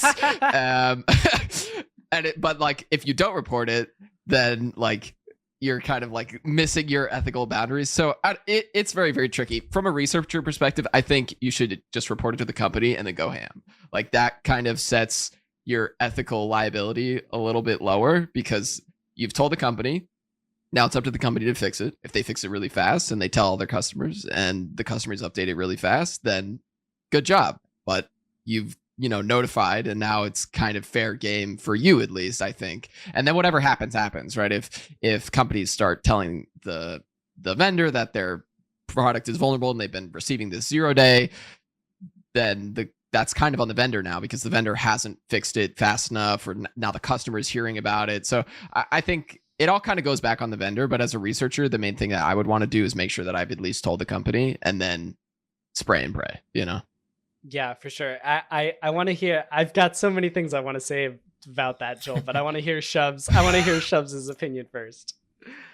Yeah, Joel, I agree with you. You report it to the company first, and then you report it to the bug bounty programs. But man, like in the last few weeks, I've even had a situation where, it's been really gut-wrenching because I had this pre-auth RCE, reported it to the vendor, then reported it to a handful of bug bounty programs. And the mistake that that was made was I didn't tell this vendor that I'd reported it to these bug bounty programs specifically. And as a result, they wrote this like email to me where it was like, gut-wrenching, and they were like, Assetnote became the best people we knew to just those guys. And I was like, shit, like I didn't really mean for that relationship with the vendor, but this is the game. Like this is the 0 day game. And at the end of the day, what I find surprising is, I mean, their perspective on this, they're welcome to have their perspective, but the vulnerability in question, if I went to an exploit broker, I think I could have sold it for $50,000 to $100,000 probably for that vulnerability. Now, in this case, it's really, really surprising because in the bug bounties, I must have made like $2,000 or $4,000. That's like a very small amount of money to be making from this. At the end of the day, we reported the 0 day to the vendor for no cost. And this was 0 day research that we did that definitely cost us money. Absolutely. So it was our vulnerability that cost us money to find, and we report it to the vendor for free. And then we report it to bug bounty programs after we've reported it to the vendor. At that point, I'm really struggling to understand where we've gone so wrong in this equation, when ultimately we've just tried to report it to programs that have this issue on their attack surface. I think there are a few nuances also, just quickly on what Joel has mentioned about this, is where like you should try your best not to report 0 days in cloud products, like SaaS products, onto other companies, because there's really no resolution at all that a company can do. Like you talked about the preventative measures. That's possible. You can add a WAF rule. You can shut it down. You can segregate it in the network, things like that. When it's like an XSS on a that's a 0 day in there's like very little that a customer can do to prevent that from being exploited on their attack surface. So that's where it gets trickier. So it's really funny that it's really funny that you say that, because I can think of 1 or 2 instances, actually more than that, where a researcher has reported something and they say, hey, we've been doing a lot of research and we have this 0 day in cloud product. Here's a giant link that just like pops an XSS or something. And you're like, okay, now what? Like, what do I do? Oh man. Yeah. So, I mean, like on one hand, I feel that, and I understand what you're coming from as well, Joel, with like, okay, there's not really a lot the company can do, but wouldn't you still want to know? Like, that's where I kind of say, like, when people put in their policy that they don't want 0 day reports, I'm like, that's really silly. Maybe define something that's like, all right, we'll pay a medium for, or maybe we'll decrease the severity by 1. So if it's a crit, we'll drop it to a medium, or, but something like that. But even in cloud services, with the way that same site cookies are working nowadays, if you are able to compromise a domain, subdomain within a company's, domain, then you are able to do so many more different attacks than you would be able to do before. It's a real problem. And so that's kind of why I'm an advocate for doing something like, yes, we'll take the 0-day reports, but we're going to maybe lower the bounty, maybe not lower the bounty, depending on the impact. And if we do have to pull it offline, if it's an RCE on a VPN appliance, right, you better pull that shit offline and just tell your employees to get, a different way into the company for that time being, because, if you get popped there, that's very, very high value. And we all know, anybody who's ever conducted an external pen test knows, as soon as you get in and you get to or external to internal pen test, as soon as you get in, that's it. It's almost never segmented in such a way that you cannot just get literal keys to the kingdom once you get inside. So I don't know. That's my thought on it. In this next clip from episode 30, we're talking with Shubs about advice he has for people building out their recon flow. Enjoy. For the hunter that is building a reconnaissance setup now, you having gone through all of the, many problems of that you faced building Assetnote, what kind of advice do you have to the bug bounty hunter that wants to build a continuous reconnaissance platform? For their own use in bug bounty, just to be clear. Yeah. Well, I think, like, Justin, I remember you came to me a couple years ago and you said to me, hey man, I'm seeing all these people move to Golang. Like, do I need to move to Golang as well? Is this the right option to make? Such I remember telling you, like, yeah, and it was just like, because I remember at that point I was maybe 2-3 years into the Assetnote adventure, and we had migrated everything to Golang from the very beginning. So I had experience working in your stack that you're familiar with, which is just like basic Python. Everything's pretty straightforward. You can understand it without too much complexity. Whereas our Golang stack for our enterprise customers, which can get quite complex with the number of microservices and things going on. I remember saying to you, like, choose whatever you're most comfortable with and what you can iterate in quickly on. It doesn't matter if it's Golang or Python or whatever. It could be Visual Basic like Eric does, right? It doesn't really matter what language it is. But I remember you were like really happy with that because you thought that you had to move to a different language. You thought that you were put into this position where the industry is moving and the industry is changing languages to everything in Golang for various reasons. So I have to do it too. And to be frank, I was the one in that position when I started Assetnote and I decided to move to Golang. There were many benefits that we got out of that, but I'm sure if we worked hard enough, we could get something working in Python as well. It's not really the distinction of how good the product is going to be. And I see this trap a lot with, people will rewrite things in a new language. Like they'll say, oh, there's XYZ tool in this language. I'm going to write it in Rust now because Rust is so hot right now and everything's amazing in Rust. But the outcomes are usually the same. Like usually the outcomes are very similar or the same. Sometimes there's speed differences, acceptable, I understand. But at the end of the day, are you going to learn a whole new language to get that bit of speed difference? Or are you going to build your systems in a language you're comfortable with that you can iterate quickly on? So that's definitely one of the advices that I would give. The other one would be like really think about your data sources. As much as I would like to say that, our reconnaissance techniques and all of that are a huge contributor, there's also a huge element where the data that we have access to is just overpowered compared to other people's data sources. So that sort of stuff, if you start looking at things like passive DNS, if you start investigating these things and start understanding where you can get these data sources, what these data sources look like, how much you're willing to pay for them, you're suddenly putting yourself at an immense advantage compared to almost every other bug bounty hunter out there. And I think one last thing is just have an environment where you can quickly iterate code on. When I was first building Assetnote, I did all of my programming in the equivalent of GitHub code build. So back then there was something called Cloud9, and I used that to do all of my iteration. It was so quick. Like I was building so quickly. Today, you've got things like code spaces, in GitHub.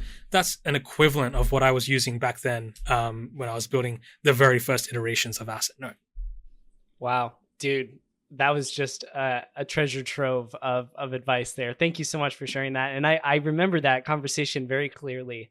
And I left that conversation, like you said, ecstatic, with the results of what you said. And it served me well for the rest of the time, that I was in the recon game. Like being able to quickly develop code in Python it was invaluable. And I think also one of the great things that just came out of that conversation for me was appreciation for that, right? Because like if I had gone down the other route and I had, you know, written all this Golang code, I might, oh man, I used to remember when I used to be able to write code, you know, off the top of my head without even thinking about it in Python. That's great. But, you know, and then I would have earned the ability to like, you know, appreciate Python. But without having to go through that difficulty and that route, you made me aware every time I wrote Python code quickly how much of a blessing that is and how much of a you know of a win that was. So thank you so much for your advice, man. That really made a big difference in my recon game.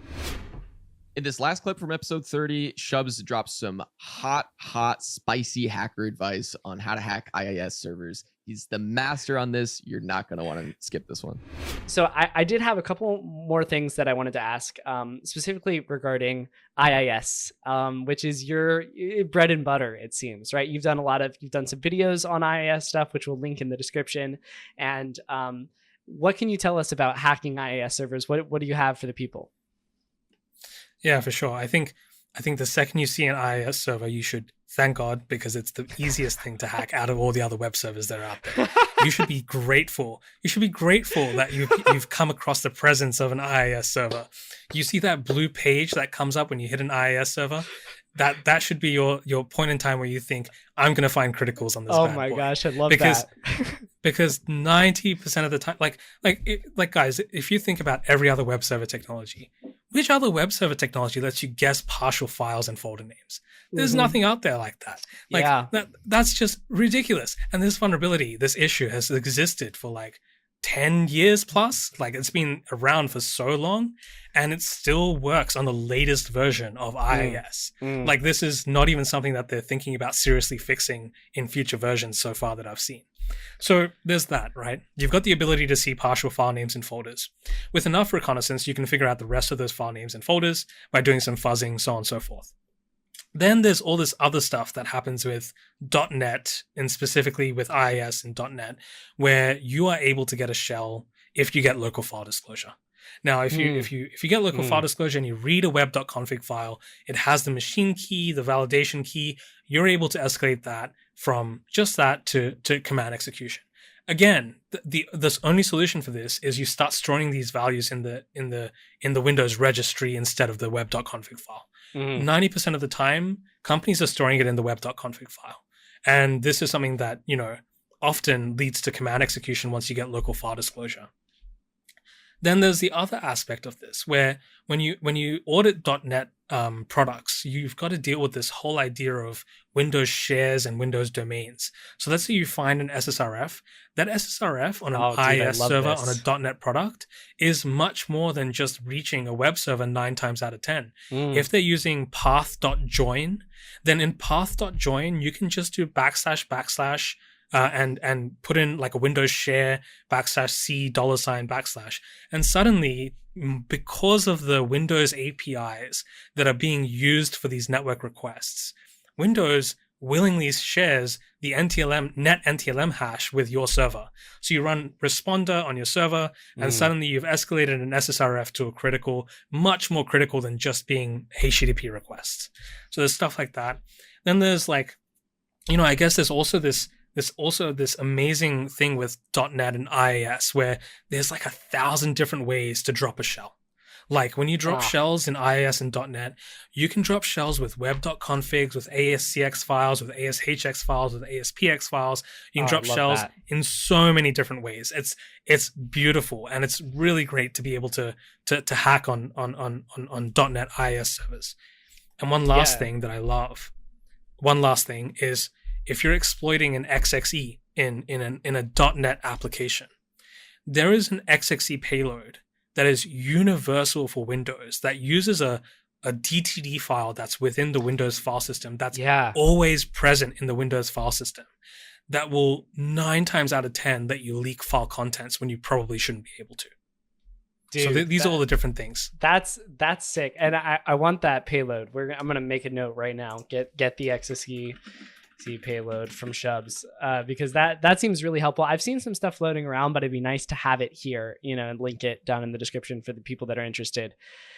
Dude, that was such a treasure trove of knowledge. I feel like, dude, I'm so lucky to be able to have you on here, because I just like throw a little like, question out there, and then there's just like boom, gold, boom, gold, boom, gold.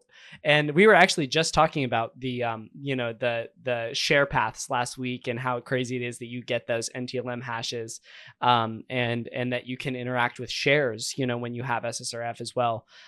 So that's really cool stuff. And definitely for those of you that haven't hacked on IIS stuff, check out ShortScan, Bitquirk's, tilde enumeration tool, and then also read all of the write-ups that we'll link below for Shubs on IIS related stuff, because like you said, man, I get excited when I see that blue page, and I think most other hackers should as well.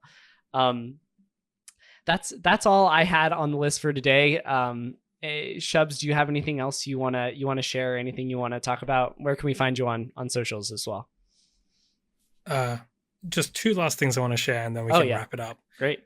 One of them is, when you see the blue page on IIS, do not skip it, please. Yes. There's something there. Like there's no reason they've just spun up an IIS server for no reason. Like they wouldn't just do that. Most companies have something there. There is something there. Please keep looking, keep finding it, whatever. There's something there. And the second thing is just one other lesser known technique in IIS is virtual directory, path traversal to traverse into different virtual servers via virtual directories. So in IIS, you can set up directories that are pointing to different servers. And if you use path traversal within those directories, you can see the web root of different servers. This is something that I've found quite common in IIS deployments that are complex. So they'll have /SSO pointing to 10.1.1.1. But it's pointing to 10.1.1.1/SSO. So you can go /SSO ... and then that will route you to 10.1.1.1 to the doc root. Okay. So it's you're path traversing on the backend server in the reverse proxy. That's right. Okay. That's right. Yeah, this is similar to Sam Curry's. That's an IIS behavior specifically? Yes, this is an IIS behavior specifically. This is very similar to Sam Curry's secondary context work. Right. But then this can lead to a lot of crazy vulnerabilities, because in many cases they don't expect you to be able to access the doc root of 10.1.1.1. And then you can just brute force and find whatever you want and go from there. So that's the last tip that I don't think is publicly talked about that much. So just want to give that to your audience as well. Alrighty, the next episode we have up on the docket is episode 37, Tokyo Hacking, an interview with Lupin. This is a great clip where we're talking about JS Weasel and Cursor, two awesome smart JavaScript analysis plugins for VS Code. And we also cover how to take that JS data and build great word lists for things like clairvoyance or REST API hacking. Enjoy. You mentioned a when we were walking down the street to the freaking shrine earlier today to meet up with friends. You mentioned that there was this VS Code plugin that you've been using, and I imagine it actually would work well in conjunction with JS Weasel. Exactly. And could you talk a little bit about that, because that was a really interesting product? Yeah. So I saw the tweet of Corbin that basically used JS Weasel with Cursor, and Cursor is like a wrapper around VS Code. Since VS Code is mostly open source, and basically they are embedding GPT-4 inside VS Code, and you can directly ask questions about your code base. What's really interesting is that you can pay the subscription, but you can also directly natively use your GPT-4 API key, so you directly pay to OpenAI and no need to go through their servers. And it's so amazing. Like right now I'm using it to do JavaScript analysis on Google. That they use like a lot of RPC weird calls, like it's horrible, proprietary protocol. And basically I'm going like, okay, that's the endpoint of the request, right? So what are the parameters? Because they are like so embedded in one function to another function to another function. And basically I just asking the AI tell me which other function you want context to, so I can provide it to you and we can reconstruct the request. And I did that like maybe 5-6 times. And at one point I just got the request that I needed to send. Wow. And like the protobuf request. And I was like, oh, that's amazing. And it just built it automatically for Wow. And so I used JSWizzle to detect which like other endpoints. You did some automation also to get the IDs right. And then you just ask Cursor, okay, explain to me this code. And this is the job. Like instead of having like 6 to 7 hours of code review, you do it like maybe in 2 hours. It's so great. I love it. Wow. It's really interesting. Like, I think this is something before AI or like GPT was really more, you know, before it was as flushed out as it is. This would be something that you might have like CodeQL or maybe some more of a technical tool be doing. But the approach is basically just feeding it into AI and saying, hey, what do I need to know about this? It's so much more powerful because it can do everything just like in an instant, where it just analyzes this huge chunk of data and is able to just parse it and tell you, oh yeah, here's what you need to know. I'm a little confused about how that works though, because I feel like the code base would extend past the context window. Do either of you guys know how that works, or is it with GPT-4 like 8K or something? I don't know. So basically, when I use it, I select the lines of code I wanted to interpret. Okay. But they natively use a way to compress the file, and basically they have like some kind of, if I understood correctly, a search engine on the client side that depending on the question will go look for the code before and then giving the context to OpenAI, so you do not have to give everything. I see.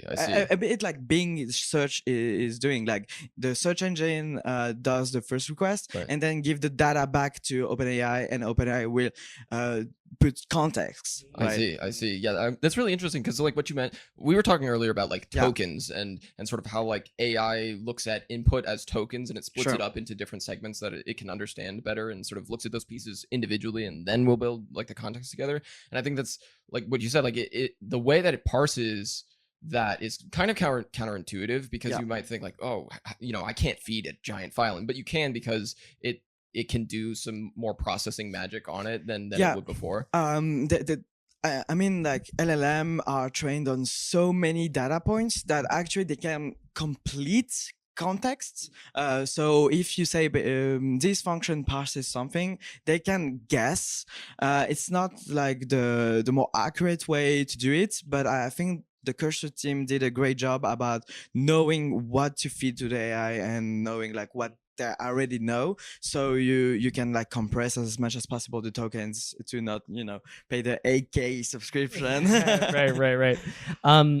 Yeah, and I think combining those two tools together, JSWizzle and was it Cursor? Cursor. Yeah. Okay, like mouse cursor. Yeah. Okay, gotcha. Yeah, combining those two tools together is a really powerful combo. So shout out to Corbin for that one. I'm definitely interested to see where all that goes. And JSWizzle, I think we'll probably cover in a little bit more detail on a different episode. But I booted it up for the first time during this live hacking event, and I've been using it, and it's really cool to see it do automatically what we talked about, you know, breaking out those webpacked JS files and having it, you know, drop all of the things there. But I'm wondering, I don't know if you've used it, Joel, but for you, Lupin, I'm wondering how you've been using the tool, because for me, I've been having a little bit of a difficulty with it, and I talked to Charlie about this, and I think he's fixing it, but I've been having a little bit of difficulty with identifying the portions of the JS code that I really want to analyze, because there's not a search function presently. And so, I mean, do you have that same struggle? Have you worked around it? How are you using the tool currently? The tool misses like a search function. That's definitely something that needs to be implemented. The way I use it is more about like knowing the attack surface and the constructing word list out of it. So basically, I had this GraphQL API that was behind authentication, and so it was just for admins, right? But you could, with a low privilege user, just because you know, cookies were wildcarded, you could make a simple request to it, but without authorization, of course. And the introspection wasn't turned on. Okay. So how do you know which queries do? You go to the JS files, right?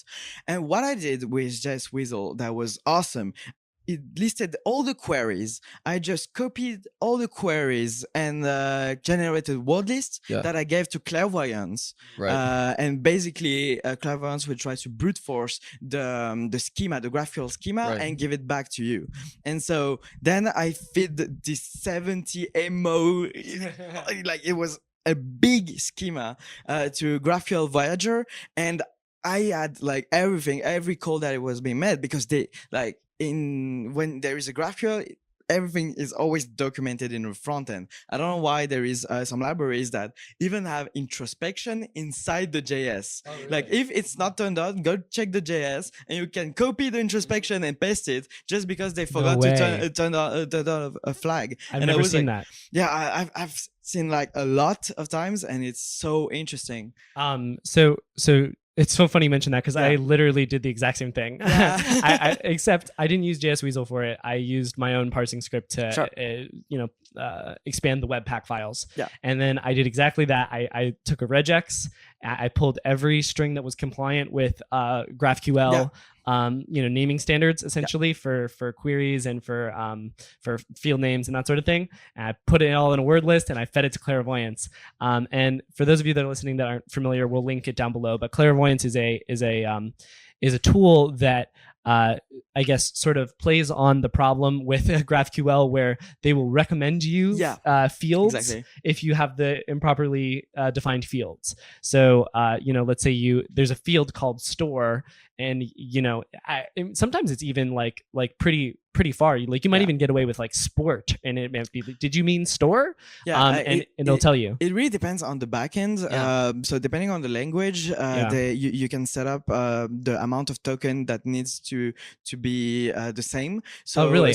Interesting. Yeah. Sometimes it's like 2 tokens apart, so 2 letters. Sometimes it's 3, 4, and they can set up that on the backend side. And depending on the framework, they will have different kind of far away or not. Well, I mean, it's really interesting that you mentioned that strategy with GraphQL, because I was going to say the same thing about not even just GraphQL, but same thing with API requests. Like if you're pulling apart those Webpack files and the lazy loaded files, not only will you see the endpoints, but you'll also see how they're being used. Where is that data coming from? And one of the really powerful things about having all of that just right in front of you in JavaScript, it's just like Android apps where, you can decompile it. You can see how everything is working like right in front of you. You can do the same thing with the JavaScript. All you have to do is pull it apart. You can see, it's making a post request and it builds the body with these fields that are named this, and that data comes from here. It's a parameter and that's fed in through here. And you can track it all, and you can see sort of how that data flows through the application to get to that request. And you can piece it together without ever having used the application at all. You can do it completely from static analysis. Yeah. Alrighty, next up is episode 45, the OG Bug Bounty King, Frans Rosen. What an episode that was. In the segment that we chose, we're talking about a lot of good stuff, but primarily we're talking about app cache, service workers, cookie stuffing, and postMessage. Specifically, I remember having an excellent conversation with Frans surrounding chaining CRLF injections with service workers, which resulted in some sort of novel ideas I haven't heard before. So hope you guys enjoy it. Bringing us back on track to the hacking stuff, I did want to talk about one of my favorite talks that you've ever done, which just essentially looked like prophecy to me, looking back in the past, which is your Attacking Modern Web Technologies talk that you did in 2018, almost exactly 5 years ago. And Attacking Modern Web Technologies, there were so many awesome pieces to this. There was app caches and service workers.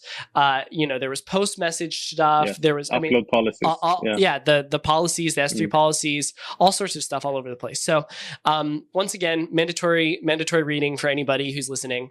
The crazy thing about this talk is like this is still the stuff that we're talking about today. And this was 5 years ago, right? Yes, and it's still applicable. Like I find bugs,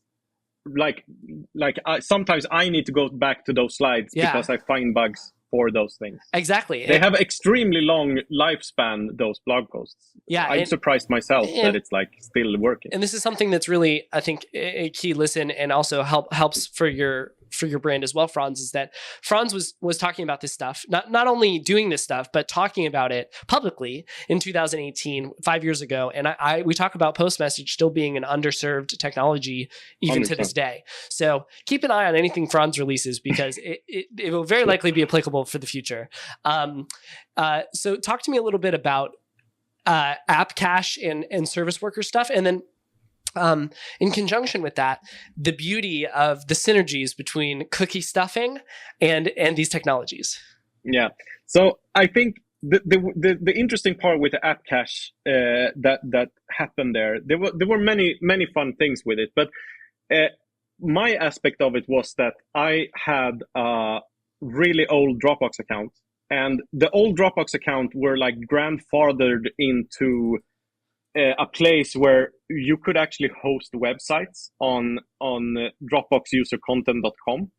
And if you created a new Dropbox account back then, you couldn't really run your own, like you couldn't render HTML pages and stuff. But if you had a legacy Dropbox account, you could. But it was very limited into what you could actually trigger with it, or like get it to render.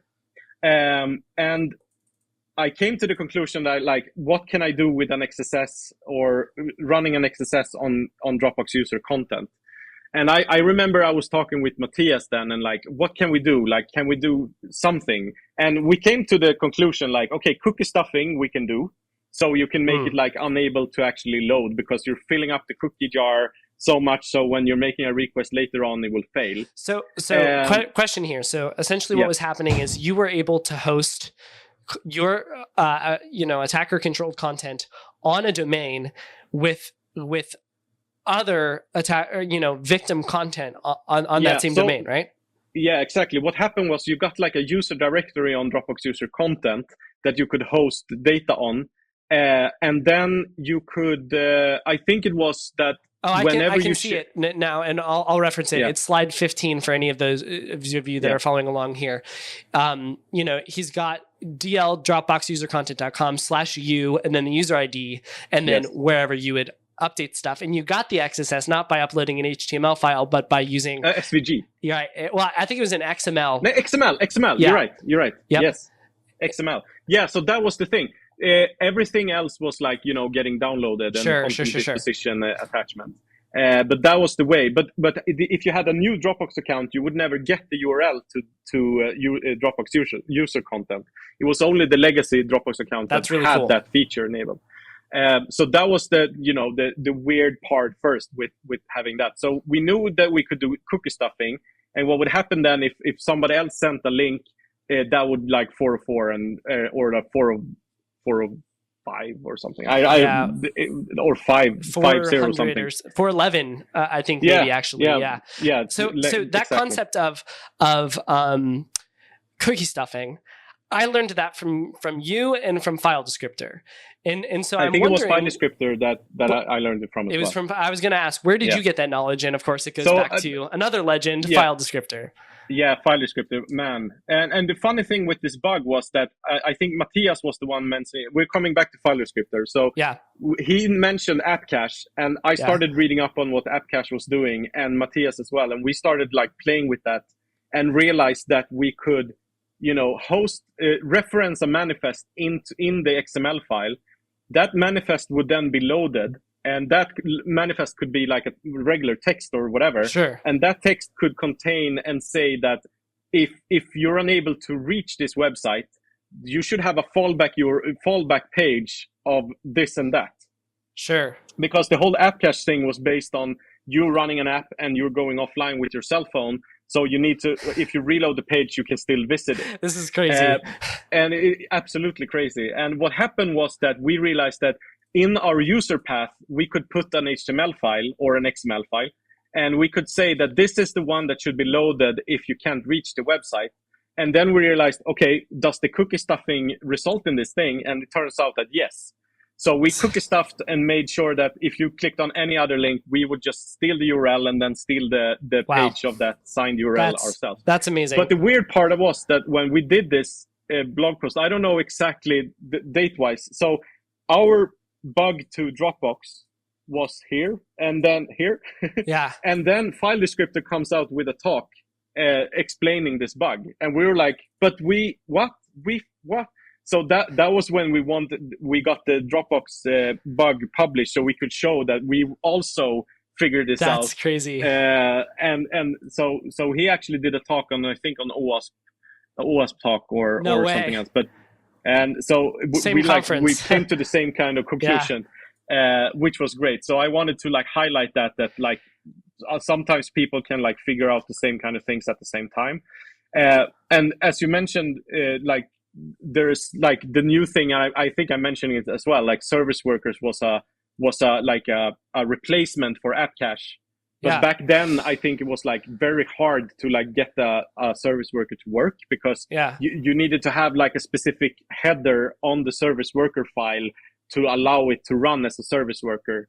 And there were a lot of like if this and that had to work to make it actually exploitable. It seems like there's definitely been some change in that area now. And so I've definitely seen service workers used in lots of different contexts. I believe you, and I always have to go back and look at it, but I'm not 100% sure, but I'm 99% sure that service workers can be installed without a header now. And the header, that if you do supply an HTTP response header, what that will allow you to do is reassign the root path, the authority for that service worker. So if you even though you're installing the service worker at like /js/sj.js or whatever, or sw.js, then you would normally just have authority for the /js directory. But if you're able to serve that service worker allowed, I think, header, then you can get and say, hey, give it permission to / then you can now affect all the resources inside of run everywhere. Nice. And it's such an interesting technology, especially when you pair it with something like subdomain takeover or file upload, because you can gain sort of a persistence in the browser as well, using service workers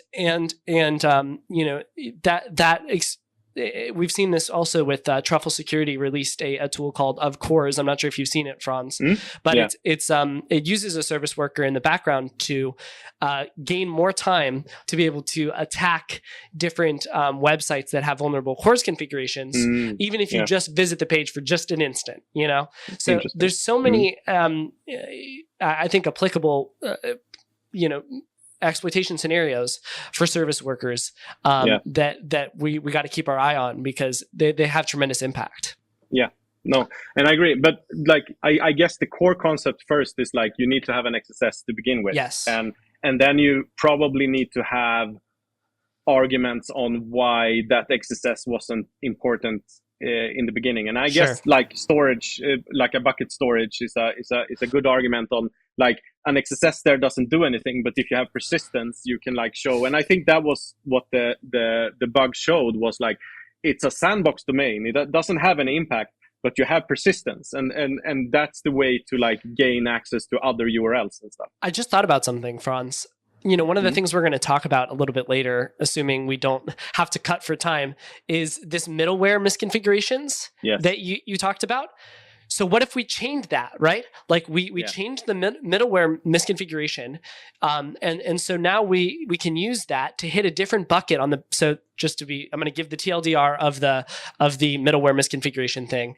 If you essentially, with some Nginx configurations, if you put a bunch of escape characters, new lines and stuff like that in the URL, and then have some specific proxy pass rules, then you will be able to rewrite the rest of the request and hit other S3 buckets or other backend entities. And host your own content. Basically. Exactly. So what if we changed that with service workers, right? Where you could then hit your own S3 bucket and issue. But I'm wondering, you still have stored XSS, I guess. Like somebody needs to visit your URL still. And that one would still make you host whatever content you want on that website. So, but the thing you're gaining is the persistent thing, that you can actually make it load. But they still need to visit it once. Can you? I'm wondering though. Can you set response headers in S3? Yeah, it depends. If it's S3 website, you can, some of them. But I mean, you could also, if it's S3 website, you can still redirect it to whenever. Like, and depending on like the CSP, for example, you can still redirect it elsewhere. I don't know if that helps you though. No, because what I'm thinking is like, wouldn't it be cool if we could insert some new line characters, overwrite the backend bucket, right? Have the bucket serve a service worker, and then insert the service worker header to slash. So now, we gain that service worker authority, and get stored XSS on every single page that the user visits within their browser. I think that could be really cool. I mean, S3 website would allow you to do this. If an S3 website if it's proxying you to S3 website, and you can inject something to modify what bucket it's going to serve as a website, you can inject whatever header you want. I guess it depends on the host, because I wonder if we are hitting, so let's say they're sending a request to, whatever.s3.amazonaws.com, and then we overwrite the host header on that. I wonder if it uses that same load balancer origin IP for you to insert a header to hit S3 websites. Like if you put in, it doesn't. Okay. No. Bummer. S3 website is also quirky because it only responds on HTTP and not HTTPS. Oh, what? I have no idea why. I think it has something to do with like you're supposed to put it behind something else, kind of CloudFront or whatever. But so they don't have the same load balancer, and you can't really get to S3 website from S3, as far as I know. Weird. Least. Yeah, that's definitely it's very isolated. It's like it's like an overlay over S3. It's like S3 website is like its own thing that renders whatever you want, basically. Yeah, we'll definitely have to research that a little bit more in depth. The other area that I was thinking that this could be interesting is with CRLF injection into the response headers, right? If you can do response splitting, assign the service worker allowed header, then you can make a service worker out of the response splitting. Yeah, sure. That would be pretty lit, you need right? something to load it. I mean, you could probably make one CRLF to load a fake document, and one CRLF that loads a fake service worker with the header to install it. Absolutely, that should work. Yeah, sure. That's some good. Nice. That's some good shit right there. That's fun. Then you get persistence. I'm just interesting. I'm thinking about all the possibilities. Play with it. I can see the gears turning in Justin's head. As soon as he hangs up, he's got 3 programs he's got to go look at. But then you can probably escalate it to steal access tokens and stuff. And I mean you can probably do things with that. I guess. And it makes it a lot more. It makes it. I mean, it's a little bit interesting, right? Because technically what that could result in then is we could leak the user's plain text password without user interaction, right? Because like you said, what do we actually gain from this? Because at that point, if we have stored XSS, right, then we can just open up whatever pages we want in an iframe and then do whatever we want, right? And do whatever. Yeah. But one of the things that we can't do is without more user interaction, is leak the user's plain text password, assuming they don't have any crazy thing. Yeah. But due to the persistence, you can get them to which really escalates pretty much any. And then I guess it's a reflected more than stored. But you turn it into more of a stored, a client-side stored, a client-side stored XSS, client-side stored. That's really interesting. And then this is a really good ATO mechanism, because especially if you then proceed to cookie bomb, like a specific path that issues an auth token or something like that, it forces the user to clear their cookies and re-auth the next time that they go into the application. And at that point, if you've got the service worker, you can hijack the plain text password. We get this is some good. I need to get you on this podcast more often. This is great. No, this is really good. Okay, so wow, as much as I would like to sit there and just think on that for the next little while, let's try to keep rolling. It's probably a sin, but I'm going to skip this whole section on S3 policies and cloud policy uploads, which is a really awesome part of the Attacking Modern Web Technologies talk. And I'm going to jump to something that we've talked a little bit more about on the podcast often, which is the postMessage stuff. So how did you, because once again, you're one of the first people that I sort of introduced me to postMessage stuff. Yeah. How did you come up with this? And then what was it like, sort of seeing this? Did somebody else's research spur this thought in you, or was it just, how does this work? No, sort of vibes. That's a really good question. Do you remember? Question, I guess is the first question. I don't. I actually don't 100% remember where. I think like this. I think there were examples of vulnerable cases already. Sure. Like I wasn't the one showing that you can exploit it. But I started to, so I think I did a lot of focus back then on, I think it was Dropbox, maybe. Yeah. And I think it was also like payment providers. There was something, because payment providers tend to do a lot of, and you had to talk yourself about it. Yeah. And what happened was that there was a huge amount of payment providers that started moving over to postMessage. And you always had a really hard part finding all the postMessage listeners. So as I did back then, I was discussing with Mathias, like, how do we figure these things out?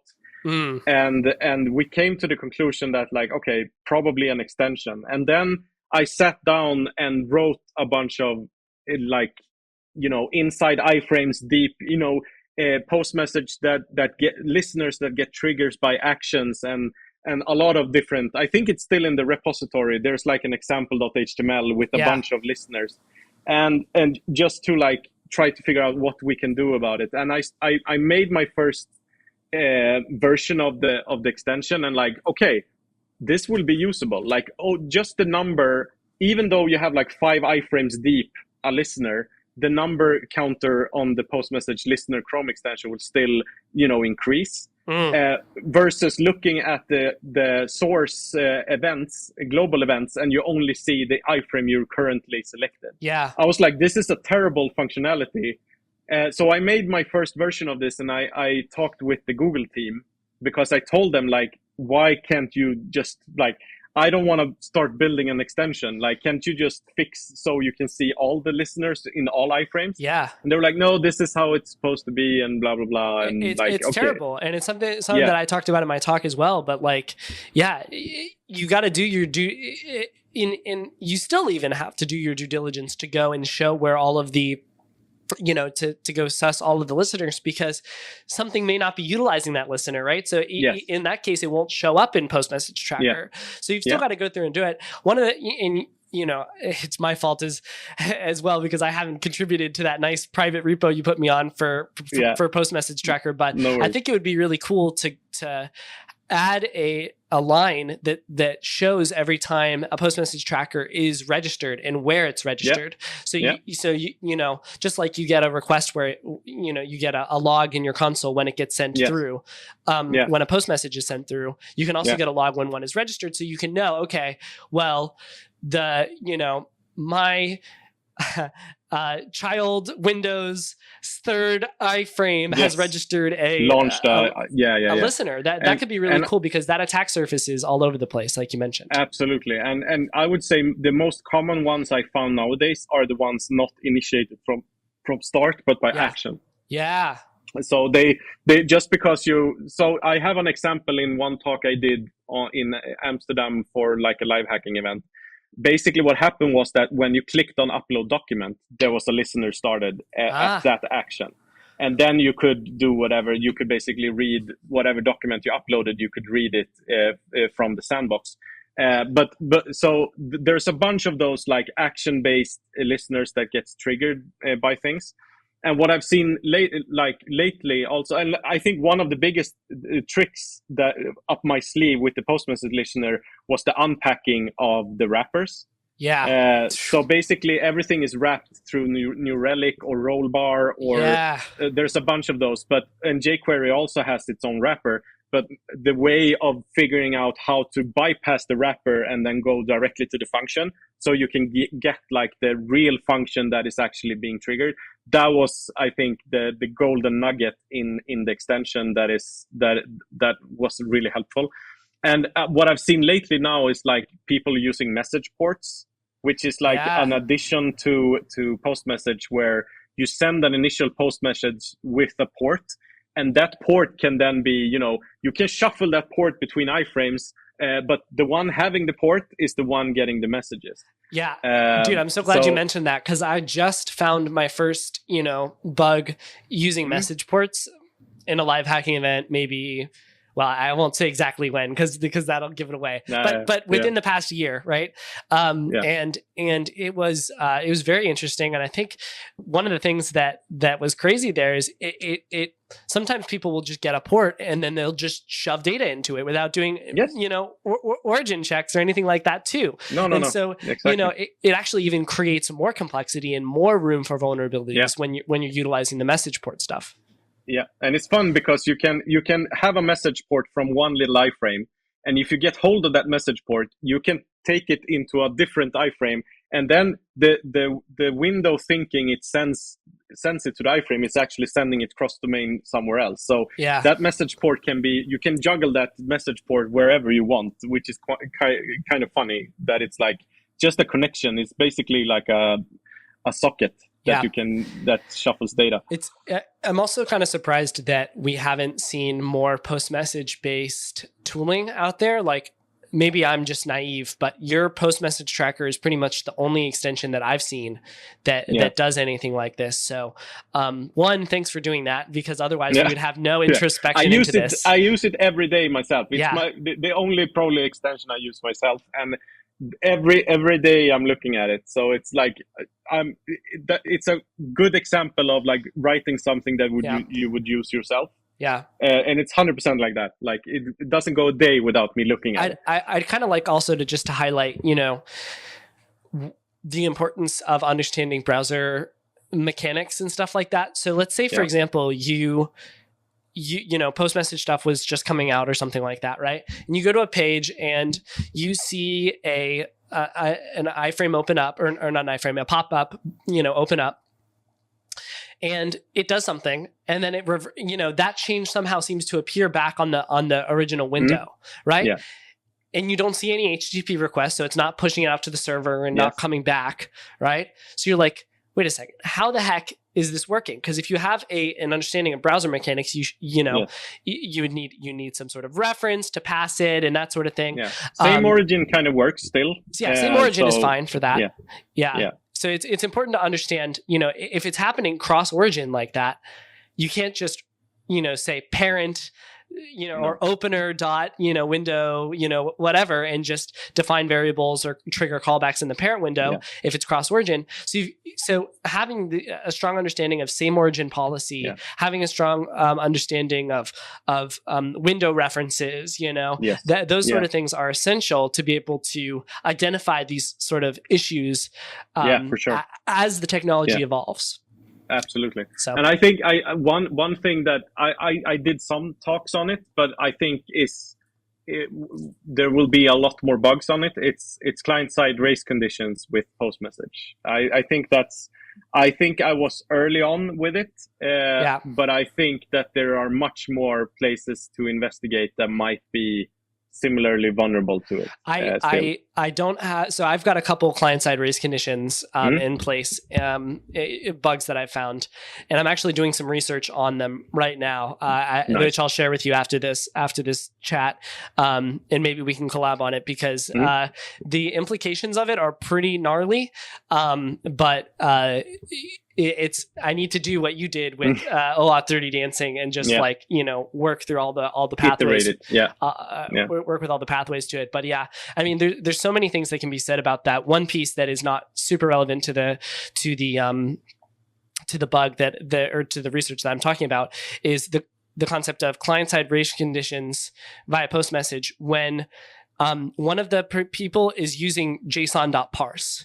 So the thing about JSON.parse is that it when you're parsing that JSON data from a string back into a JSON object, that takes computational power to load up all those objects, right? So I had a scenario when I was getting a post message at 2 different windows at the same time, right?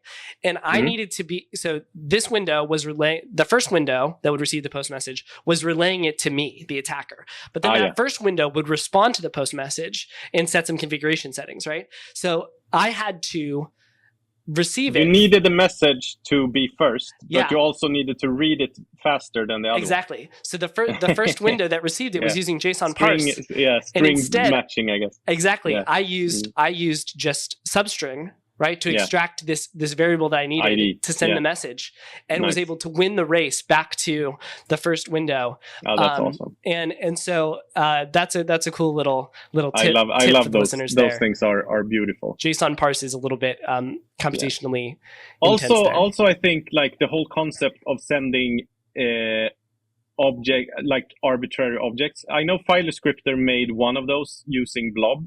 Yeah. But there are a bunch, like you can send a regex object. Yeah. And so there's a bunch of these, like if this is not a string kind of bugs that you can find just because you're sending a completely different object with postMessage. I think it's like file, blob, regex. There's a bunch more that you can send over. Wow. I didn't know that, actually. I got to look into that. And I know that some providers have implemented frameworks where like serialization and deserialization frameworks that just make my life terrible. They are crazy. I know exactly what you mean. I've seen those as well. It takes a lot of time, but sometimes in those cases I rather look for the syncs first. Exactly. Or like is it even, can worth I my actually time do to go down this fun? path. Yeah, exactly. Yeah. No, totally. Those are tricky. For our last interview clip, this is with Mr. Fall Down the Well himself, Mathias of Liedenbrunn Karlsson. This is just a spectacular part of the episode where he talks all about XSLT and MXSS, mutation XSS, and all the sorts of tooling and interesting intricacies with care sets and all sorts of really, really cool stuff. Make sure to check this one out. Char sets. No? Char sets. Char sets? Probably char sets. Either way, enjoy the episode. So, a part of my research for the technical shit section is going through every tweet you've ever tweeted and finding all the interesting stuff and getting ready to talk about that. So, you put out this tool, Hack a Planet 10. No, it's Hack the Planet in Swedish. Can you say it? Hacka planeten. Hacka planeten. Yes. I don't know, man. I have to learn Swedish someday. That's great. You own that domain, the .se domain, and HTML parse in it. This is super awesome. So essentially what it does, you go to this thing here, you submit an HTML document, and then it runs DOM Purify on it, and it puts it through all of these different server-side HTML renderers and shows you the result. So tell me why you did this, and first explain, you're looking for mutation XSS here, apparently. Why are you looking for mutation XSS, and what is mutation XSS? Okay, so mutation XSS is like, if you take a payload and just give it to the browser, no alert box will pop, essentially. But if you put it through some parser first, like even one that's inside of the browser itself, which is MXSS, like inner HTML setting, or like the DOM parser, etc. And then it will essentially try to fix errors in the markup. And while inserting those fixes, it actually turns it into XSS, let's say. So if I'm understanding correctly, the browser or the sort of, I guess, DOM rendering engine, whatever it is, it could be a server-side HTML parser, it could be a browser, it could be, some other modification within the browser. When you give it some HTML document that is not spec compliant, typically, right? It will look at this thing and say, okay, can't render this because it's not spec compliant. Let me see what I can do to fix it. And when it does that, it will inadvertently cause XSS. Is that right? Yeah, that's exactly right. It's a bug in the I'll fix your bad markup. Love that. Thank you for your help, browsers and DOM renderers all around. We love that we can rely on you for this sort of thing. So what was the motivation for this tool, man? Why did you build this, and what kind of stuff have you been finding with it? Well, the motivation was, it actually had nothing to do with XSS, but yeah, well, it was love like that. it was like a XML bug, but I knew they accepted. It was weird because you could send HTML to it instead of XML. And I was like, I wonder what parser they're using. Because there were certain tags they wouldn't allow me to use, and I needed them to exploit stuff. Yeah. And I had this idea, like, I wonder if I can hide the tags from them somehow. But when it forwards it will actually be unhidden because some other parser where it actually ends up after that treats it in a different way. So I was like, okay, how surely there's some tool you can just spin up all of these things and you see like how does each parser parse it. Surely. And it's like, nope. And then standard moment in all its life. Oh man, someone should build this. I'm that someone. I guess I'm someone. So that's great, man. So you went and you built it. You took how many? Geez, I mean, you press parse in here and it just keeps on going. So you've got like so 16 many. or some, 16 parsers. A bunch of them. Wow, yeah. Dude. How much of a pain in the butt was that to do? I mean, the biggest problem was choosing whether I should implement like a whole web stack for it, or if I should make a hack, which I ended up doing. Like, do I need to have like a web server and a whole MVC framework just to call this parsing function and see what it does? But instead, built it with Apache and CGI actually, and then it will just run like CLI version of it. Wow, very cool, man. Also, so that's I took the Shubs about this actually, which way to do it in a practical way, because I'm like, it's going to take a long time if I'm gonna have to build an actual application. Heck with all yeah, of it this. is, dude. I see. You open sourced it too. Yeah. So that's what I did, and it's got a Docker. It's got, dude. I did not see this when I did the research. No, each one of them is its own Docker container. No, dude. And then so you got it in a Docker container, and then you can literally just do echo your DOM, pipe it into Docker exec, and then give it the name of the parser you want, and it'll just do it. Yeah, that's correct. This is so you can like fuss it through that if you like to, or you can use the beautiful web interface. This is really well architected, dude. I'm really impressed. Nice work with this. Thank you. Do you have any? So did you pop the XML thing or no? I did, and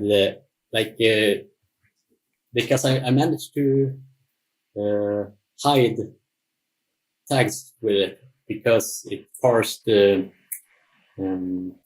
HTML comments incorrectly. So it didn't recognize -- exclamation greater than as an end of a comment. But you can also like okay. If you've used source on like avlid in brunn.se, that's like I have put in like a combination of those things that I found for different parsers that will like hide the content of the document. Oh, up at the top there, or that? No, what do you like on just the homepage of the brunn.se? If you take, for example, just standard beautiful soup and HTML parser, and you try to scrape my site and like take the links, you cannot do it. No way. Really? And it's same with like floppy a couple of hours. But so yeah, that was like the second like interesting challenge I thought of when building that. It's just like, I wonder if we can hide from scrapers. Like what implications could that have? Can't be the good old regex though. That's true. Yeah. No, that's really cool though. I love that you built that in. That's like some serious hacker hacker shit right there when you like make your own you implement this on your own website just for the kicks. Yeah, so that they can't, pull your LinkedIn and your Twitter from avledenbrun.se. That's high value links you've got there only for human eyes. So I did find some stuff, and I have been thinking about implementing like the same with XML parsers too, because that's something that I think could have specific bugs too. And like 100%. If someone wants a research area, pick a bunch of different standardized XML parsers, see how they treat like external doc types or other type of XXE issues, and play around with it. Because there was someone in the critical thinking podcast Discord, actually. I don't think they meant what I thought they meant, but they gave me an idea that like, okay, maybe there's a parser that doesn't require the doc type declaration to be at the start of the document. And I saw that conversation. That looked interesting. But that would make XXE like a new type of XSE, I guess, which would be like external doc type injection.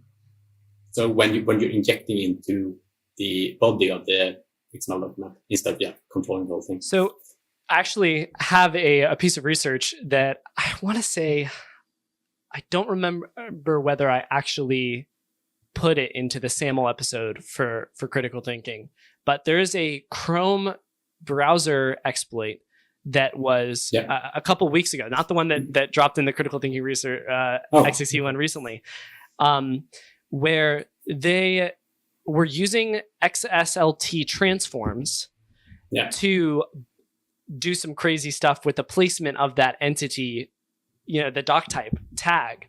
And so there essentially it was like, it was using the parser to stick it up at the top, and on the first parser it would not have it at the top, and on the next one it would, and then trigger the XXE. So the other cool thing you can do with that is the XSLT transforms, which I am really excited to dive into deep more. I hope some of the listeners go and do this research, because I'm super swamped with stuff right now, but I would love to see any research on XSLT. Maybe I can nerd snipe you on it. Dude, the transforms are so cool. Have you like learned it all about XSLT transforms?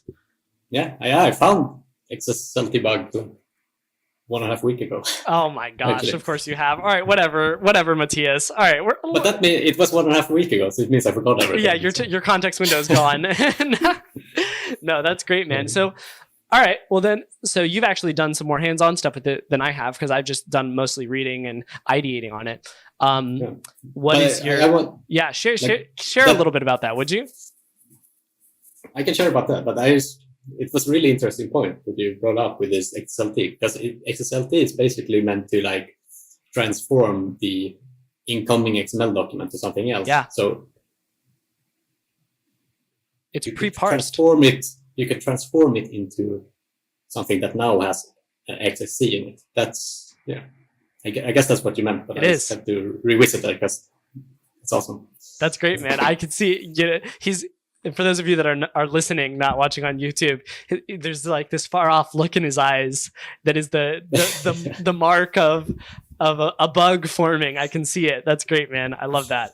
But there's also a lot of stuff, or there's a couple of different XSLT libraries, but you can do like file system stuff. Yeah. Too, and get like environment variables and stuff. So you can even do more stuff than with just normal XSLT. Yeah, 100%. And so, yeah, I'd like to, normally before people come on the podcast, I message them and I say, hey, check out this document, that sort of thing, right? And then I also tell them, hey, bring a bug or two so that we can talk about it on the pod. And I totally forgot to do that for you for this episode. So I'm sorry about that. We can talk about that one. Yeah, can you give us some info on that? That'd be great. So that one was, you could upload an XML through a bunch of different hoops you had to jump through, but it ended with like you could provide an XML, and then in another place you could provide an XSLT document. And the funny thing is the XSLT document is also specified as XML, right? And that one was vulnerable to XSE, but I didn't find it because I tried it in the original document. That was not vulnerable. So then I was like, okay, XSLT, I'm going to learn it, XSLT specific bugs. And then, like, after I played with it and talked to Frans about it, he's like, but this is XSLT. Freaking Frans, dude. Shut up, Frans. Shut up, Frans. Like, get out of here. Who invited you to this anyway? But in another way, so one novel trick that I learned with that was that I forget exactly what the operation was called, but there's like a couple of ways you can read files, and you can read JSON files with one operation. I can try and write it later, and we can link to this documentation. Yeah, that'd be super cool. You can read XML documents, but you can also read raw files. Yeah. But the problem is, this is connecting to the next part actually of this secret document. You could also, in the parser, you weren't allowed to read null bytes into the resulting document. Interesting. So you're like, oh damn, can't read like proc self environment. Yeah. It's like separated with nulls. But what you could do is specify the encoding of the file. So what you could do is you could tell it to treat it as like UTF-16, for example, and then it would spit out like a bunch of Chinese characters, and then you could like transform that back. And I knew that it was a Java application, so I could just use HackWorker and then know that it's like Java versus Java. So I actually extracted like the environment via like reading the file as UTF-16 and then turn it back. Dude, you've been doing so much crazy char set stuff lately, man. That's really cool that you bypass that with that though. That's an amazing idea. I like, I suppose, type confusion bugs. Yeah. Like it's a broad area. It is. They are one of my favorites. And encoding is like, I'm still not entirely sure. There's a blog post actually. I can link to it too. It's like really old, like 2007 or something. Sure. And it's called something like everything you need to know about encodings and char sets as a developer. Okay. I need that. Okay, so yeah, and it starts from the beginning. Like in the beginning, there was everything. When we did that, there was the ASCII, and then like the high bytes was not used for anything, and then so people started implementing whatever they wanted over like 0x80, and that wasn't really standardized. But then IBM was like, okay, we take all of them and we give them each a code page number. So now when you see like a char set, it's like CP1234. Yeah. That's the code page. Wow, dude, that's cool, man. I would love to read that document. I think a lot of our listeners would love to read that too. So I'll follow up with you after that and try to get that in the description. Yeah.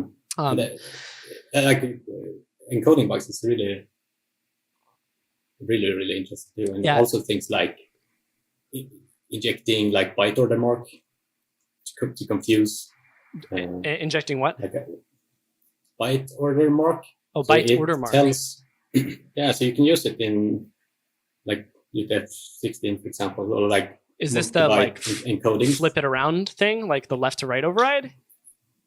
Yeah, exactly. It's like if it's little endian or big endian. So like should the top byte come first or second? Oh, yeah. So you're talking about like UTF-16LE, UTF-16B. Is that what you're talking about? Exactly. Yeah. Exactly. So if you just say UTF-16, right, then it's ambiguous. Right. But you can start the document or the string of strings. Yeah.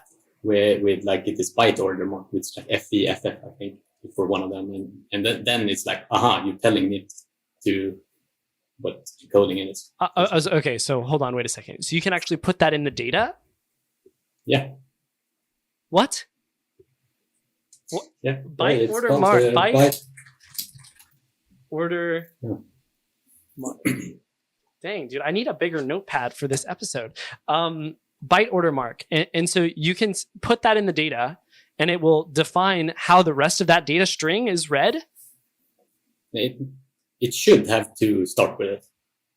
But I wouldn't be surprised if some people or some interpreters and parsers could have it in the middle. Holy crap. That's amazing. That is super. I'm just kind of, now I've got the thing in my, I'm looking off into the distance and ideating on what could become of that. That's really, really interesting, dude. I'm definitely going to have to look into that after this. Yeah. Thanks so much for sharing that. I'm sure that'll result in a bunch of bugs. There's also some encodings that have special, I don't think it's called byte order marks, but it's like special sequence of characters that like transform it. So like in the middle of the document, you can have byte, blah, and blah. And then it tells it to like, okay, now it's this other way of interpreting it. And it ends with something else. So no way. There is encodings where it's just like, okay, now it's standard ASCII, everything's fine. It's like, no, now it is not. Now it's this other thing. Dude, that is so interesting. So if you could get them to parse it with that char set, then you could really use that to bypass some security controls, because, whatever parser will be looking at it and being like, okay, this is just meaningless text. And then when the actual end, program runs it, it's something completely different because it's actually parsing the char set differently. Yeah, exactly. So if they have like a string contains, for example, then it could be treated different. Dude, this has got to be... This was a topic too in the Discord. I saw like normalization. They can like transform it into some other charts. This is very, and of course my mind goes directly to web servers and reverse proxies and WAFs, and this is actually pretty much exactly what Sam Erb and I were talking about. And I don't know if you saw it in the document, but I did a talk on this at DEF CON, on how you can define host headers for some HTTP servers, and you can define them in different encodings, right? So literally our exploit for this bug was host, and this is a host header, host : equals ISO 8859-1 Q, and then a bunch of hex data. And that actually got converted into our exploit on the back end of that server that we were talking to. It bypassed the Nginx configuration that had some limits on the host header characters being used, and allowed us to inject right into the Nginx config file on the back end because of the way that we could smuggle characters like a space and stuff like that into the host header. And so now I'm thinking like, man, there's got to be even more possibilities of this sort of thing with stuff that can change mid flow and change into something else, because maybe the Nginx proxy on the front end decodes the character set, but the one on the back end doesn't, and it doesn't normalize it, and then it just treats it like normal text. And then you can pop XSS, or you can bypass any sort of filtering that is in place. Yeah, but like you also need to when you're talking about XSS, you need server-side normalization for it to transform, because when you're sending, like if you're using UTF-16, for example, what you're actually sending is just 2 bytes. And if you want like less than characters, those 2 bytes will be no byte and 3C. So if it filters 3C in like an 8-bit ASCII encoding, it will go like, okay, is this a 3C? Is this a 3C? No. Sure. 3C? Yes. And so you either need normalization, or you need some kind of encoding supported in the client that where like 003C or 003F means less than. I'm wondering if there's got to be other encodings besides, UTF-8, UTF-16 that put those at different code points, right? In browsers? No, well, and I linked, actually, funny you mentioned that, Mathias, because I did my homework for this episode. And if you click the first link under the character sets heading in the secret document, I have a link directly to the Chromium source code and all of the different character encodings that that can be used in here. And I see one of them, is this ISO 8859-1 that I'm more familiar with from the DEF CON talk. And so I'm wondering if there's different ways, or any of these different encodings put a different put the less than sign or greater than sign or whatever at a different code point, so that if it bypasses the front end and says, okay, the front end says this is a question mark, but the back end says, okay, I'm actually not reading this as Windows -1 1252, and actually I'm interpreting this as UTF-8 or interpreting this as ASCII, and then you get the output as an actual script tag. Does that make sense, or am I thinking about this incorrectly? I mean, it's a good idea, but the ISO 8859, it's different. No, it is ASCII based. No, I know. It's not what it doesn't meet the standards of what we're looking at. Yeah, but if there is something like that, then yes. Unfortunately, I don't think that there is any non-ASCII supported char sets for like HTML and dangerous content typing browsers. But I could be wrong. So the overlap. Anymore. They used to be. Yeah, especially in like Internet Explorer had some special cases, and like all of them at some points supported UTF-7, which is just like 7-bit. So ASCII would be the base for all of these, is what you're saying. So the first ASCII 256 characters of every single one, that 3C is always going to be the angle bracket for XSS. ASCII is all the characters you need and punctuation for the English language. So it starts at 0x20 and stopped at 7, like small letter C. Yeah. At least that's how I learned. Maybe I'm wrong. All right, and we are on to the bug stories section. So in this clip from episode 27, we're going to be talking about the Assetnote sharefile RCE. Specifically, there was an authentication bypass relating to the padding in AES 256. So make sure to check this clip out. Yeah. I mean, anytime you see a blog post from Assetnote, it's always very high quality, and it goes into a ton of detail about like their thought methodology and the path that they took to get there, and they do a really good job of explaining sort of like the attacker mindset as they're coming towards something that, like from the title, you can tell is very severe. Yeah. It's an RCE. So I think that provides sort of a unique insight. And oftentimes it's not like the super straightforward type of like, oh, I put like ID, like semicolon ID in a query parameter and it popped. Like it's usually a little bit more in depth, and it goes into like how they discovered it and the files that they were looking for and the patterns and stuff. And I think like that's really useful, because a lot of times you see sort of like the black box approach where it's like, I was just fuzzing this endpoint, I saw an interesting parameter, I tried a command injection and it worked, and that's it. And you don't really get the understanding for like what that looks like on the back end, or like the engineering side, or like if you were doing source code review, how that might look. And so I think it's really awesome to see the blog posts that they put out, because they go into that level of detail. Yeah, for sure. As always, I love the methodology in the write-up. They talk about, they dump all the files.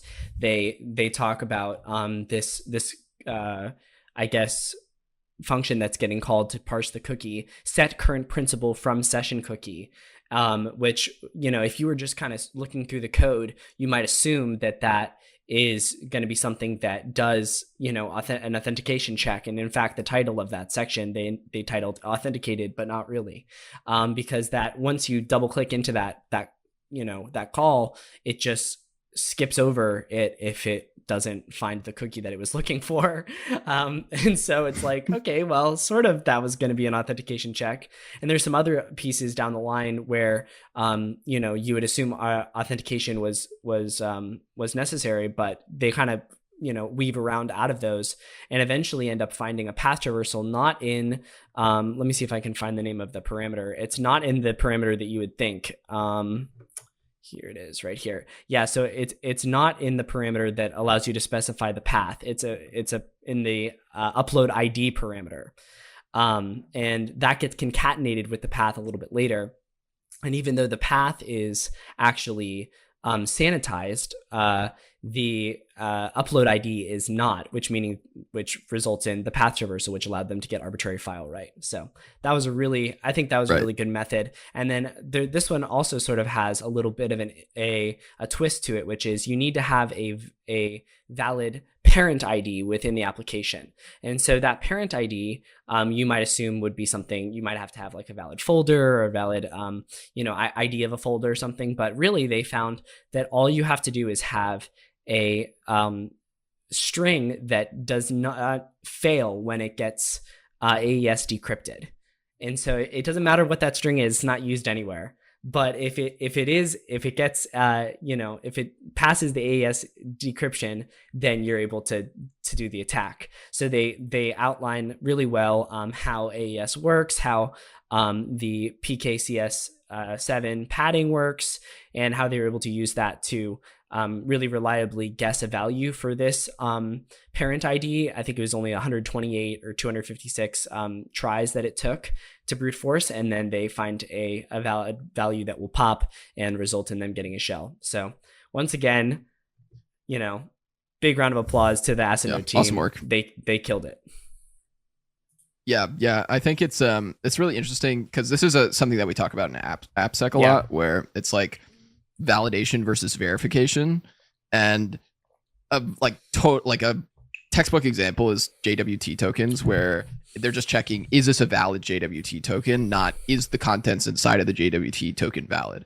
And so those are two very different things. Like if you're just checking that this is a valid JWT token, it can decode properly, and that's it, and you're not actually checking who signed it, or is the key correct, and is the person who they're saying they are in the JWT token actually who they are. Like if you're not doing those checks, then that's where these little like weird edge cases, because you might read through this, and I'm sure it's like whoever wrote this like didn't think that this was going to be an issue. They probably were like, yeah, just check if this is valid and go forward. And that's not enough. You need to like also just verify, like do that extra step, and that pitfall I think hits in a lot of different areas.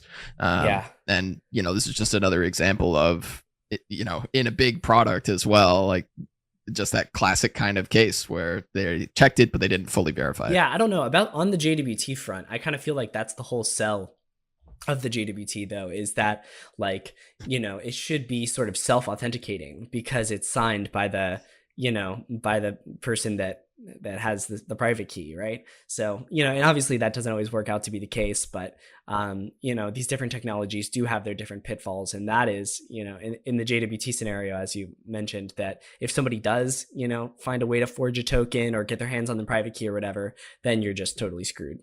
So yeah, so much of that comes down to like which library you're using too. Like if you're just using a library that separates out like validation and verification, then that might just like put you in a big pitfall where you're using the built-in library or something, but it has an extra function that you needed to call and you didn't know it or something like that. And that oftentimes is just either a documentation problem or something even stupider than that. And, it happens to everybody. So I think it's just, it's cool to see it in the wild. And I think it's just something that you should always keep an eye out for, and just like, check and see, are they actually verifying my JWT contents? Can I just give it any signed JWT and will it work? Yeah.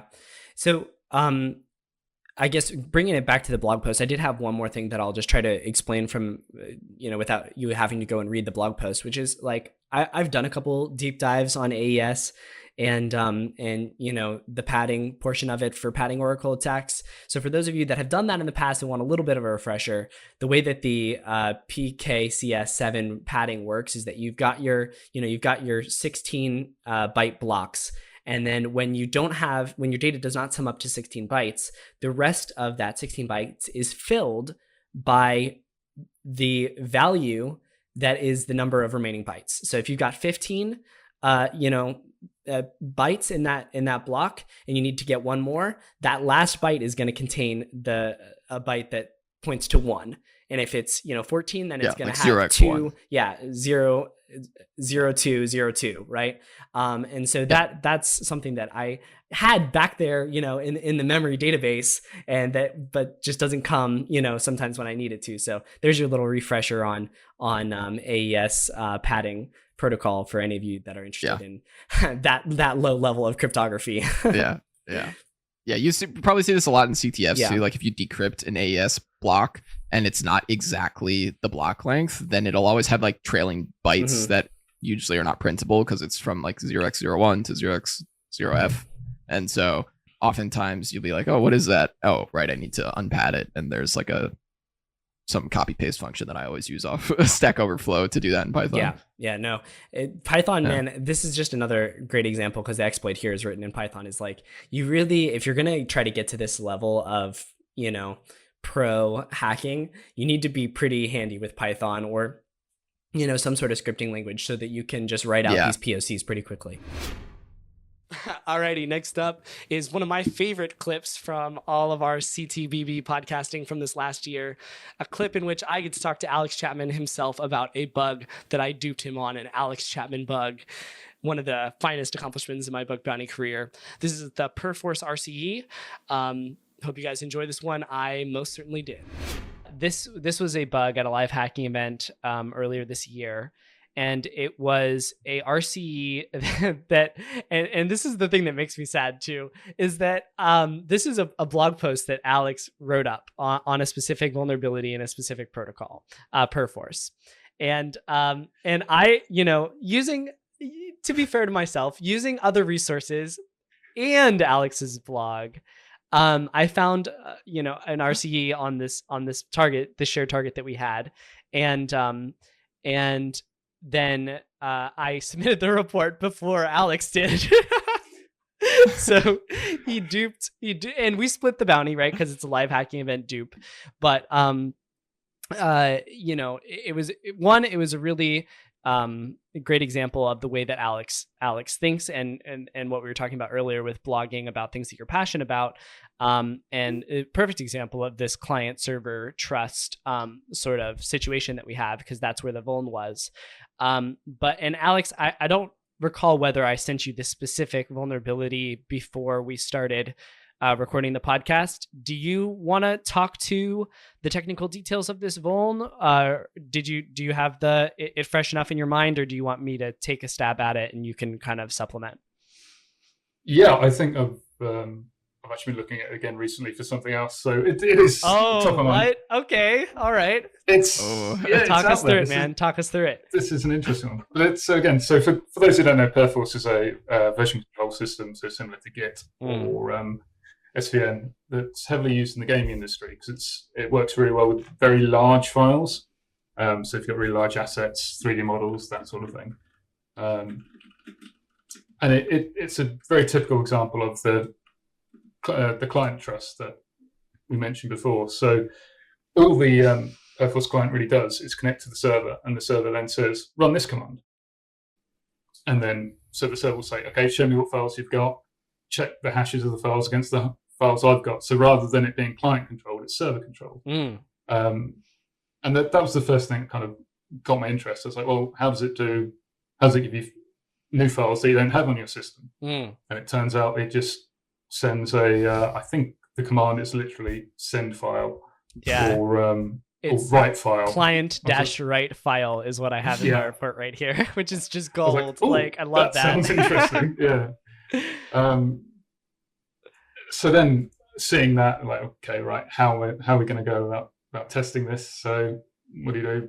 Break out Python and then start trying to reverse engineer the protocol as it's going on the wire and Wireshark and building it up byte by byte, bit by bit, to a point where I pretty much had a fully functioning Perforce server written in Python to kind of handle the auth, do all the rest of it to get it to the point where with just a login, it would be able to write an arbitrary file on the connecting system. And that was great. So I think just in saying this bug collision on the live hacking event, I kind of have a bit of a blasé attitude to submitting these bugs that I don't think anybody else is going to submit in live hacking events. And this one, I wasn't going to submit in the dupe period. I was like, nobody's going to find that. Dude. That would have been a nightmare, man. Yeah, I'll prove it after the dupe period closes because nobody else will find it. And I was like, I've got a little bit of time. I'll get it in. Holy moly. And then when I found out it'd been duped, I was like, yeah, I'm going to start submitting everything to the dupe period. Yeah, right. As soon as it was duped, I went to the triage and I was like, can you let me know who duped? Who was it? I want to have a word. It was, and it was, I want to say on your team as well, you guys took bets on who it was. right? Yeah. And who was it that guessed it was me? One of them correctly guessed that it was me. Was it? Yeah, it might have been Douglas. I want to say it was Douglas as well. Yeah. So I appreciated that vote of confidence. It is one of the highest honors in my bug bounty career to have duped an Alex Chapman bug. So I'm sorry for using your own blog post against you, but yeah. I'd completely forgotten I'd written that, to be honest. So did you really? No way. Yeah. So you didn't even reference back to it when you had. Oh my gosh!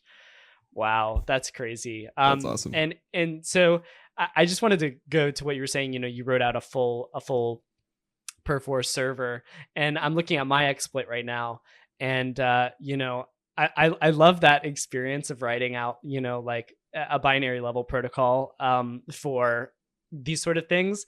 And you said that handles the auth and stuff like that. I'm looking at my code, and it handles the auth. It's just like yeah, don't mind that. It connects to the server. You're like no, it's fine. Yes, you got it correct. Yeah. And then you just yes, we're connected. Here's the code. Run. And it's just a fun vulnerability type for sure. All right, and you've made it to the very last clip. Probably, if this is in order. Unlikely. This is from unlikely. Maybe. Otherwise, welcome to the middle of the video or something. This is from episode 48. An awesome episode with the MVH DEF CON Black Badge earner, Googler, Sam Erb. Sam is talking about an XSLT bug that he found, and it's just a really awesome story. So make sure to listen to this one.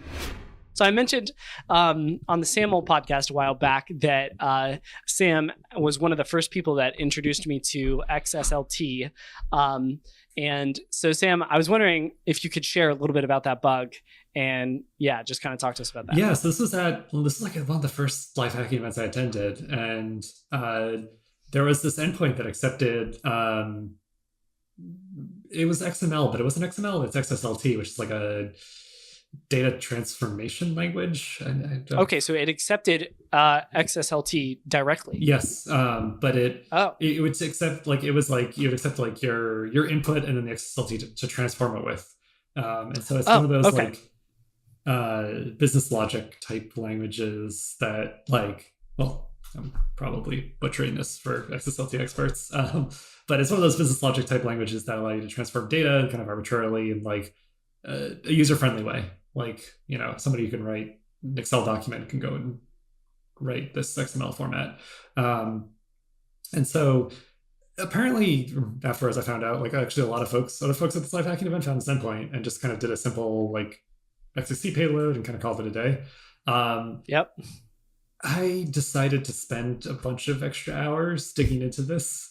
Classic Sam. So what I actually ended up doing was I actually went to the function reference and I stepped through every function. Hold up. What? Sorry, yeah. So you did you take up did you somehow leak the library name and then set up your own local instance and then hook up a debugger? I mean, whoa. What did we do there? Yes. I think it was open source. I think it was open source. So I'm pretty sure I set my own instance of this just to test it out. But then I just want to highlight how Sam was so anyway, I thought this was interesting. So I just, put a breakpoint on the debugger. I was like, what? Yeah, so, to be fair, this is many hours in after trying many different things. There are a fair number of public XSLT exploits and they seem to be fairly patched. So I did. So if I recall correctly, I did set up my own instance, and this was 2019. No, this is even earlier. This would have been 2018 or 2017. And I just stepped through every function, saw what it did, and then I eventually realized that you could string 2 or 3 of these functions together to get a really cool LFI gadget, and I believe I also had an RCE gadget in there as well. Yes, you did. But I just remember that because I was there were some limitations around it. There was a couple, I don't recall exactly what the limitation was, but I kept trying to exploit it further and I couldn't, maybe I couldn't pivot to root or something like that. And so I actually gave a presentation at a live hacking event afterwards, showing this off, which is probably where you remember from. Yes. And I was I'm really disappointed in this bug. I thought I could take it further. And I think it was Doggy G was dude, you still got a crit. Come on. Chill it out. Like you're just reading, arbitrary files from production on a multi-billion-dollar company. Yeah. Like just accept it. Move on. Take the dub. Yeah, dude. XSLT is a really interesting thing that I'm looking forward to diving into a little bit more when I find. I think so. Like that, something that takes it. I'm sorry. Go. No, go. I was gonna say it, there's like this whole class of like business logic languages and things that aren't really ever meant to be exposed to the internet, and when they are, result in really scary things. And it's like there have been efforts to lock these down, but like often they weren't really ever built to be locked down. And so like they're just going to continue to be kind of like a source of vulnerabilities going forward. And I think that's a great area for more original research. Yeah, I mean, we even see this with XML, right? Mm-hmm. Like XML is a data markup language. Like, why does it have this functionality to like read local files and send HTTP requests, right?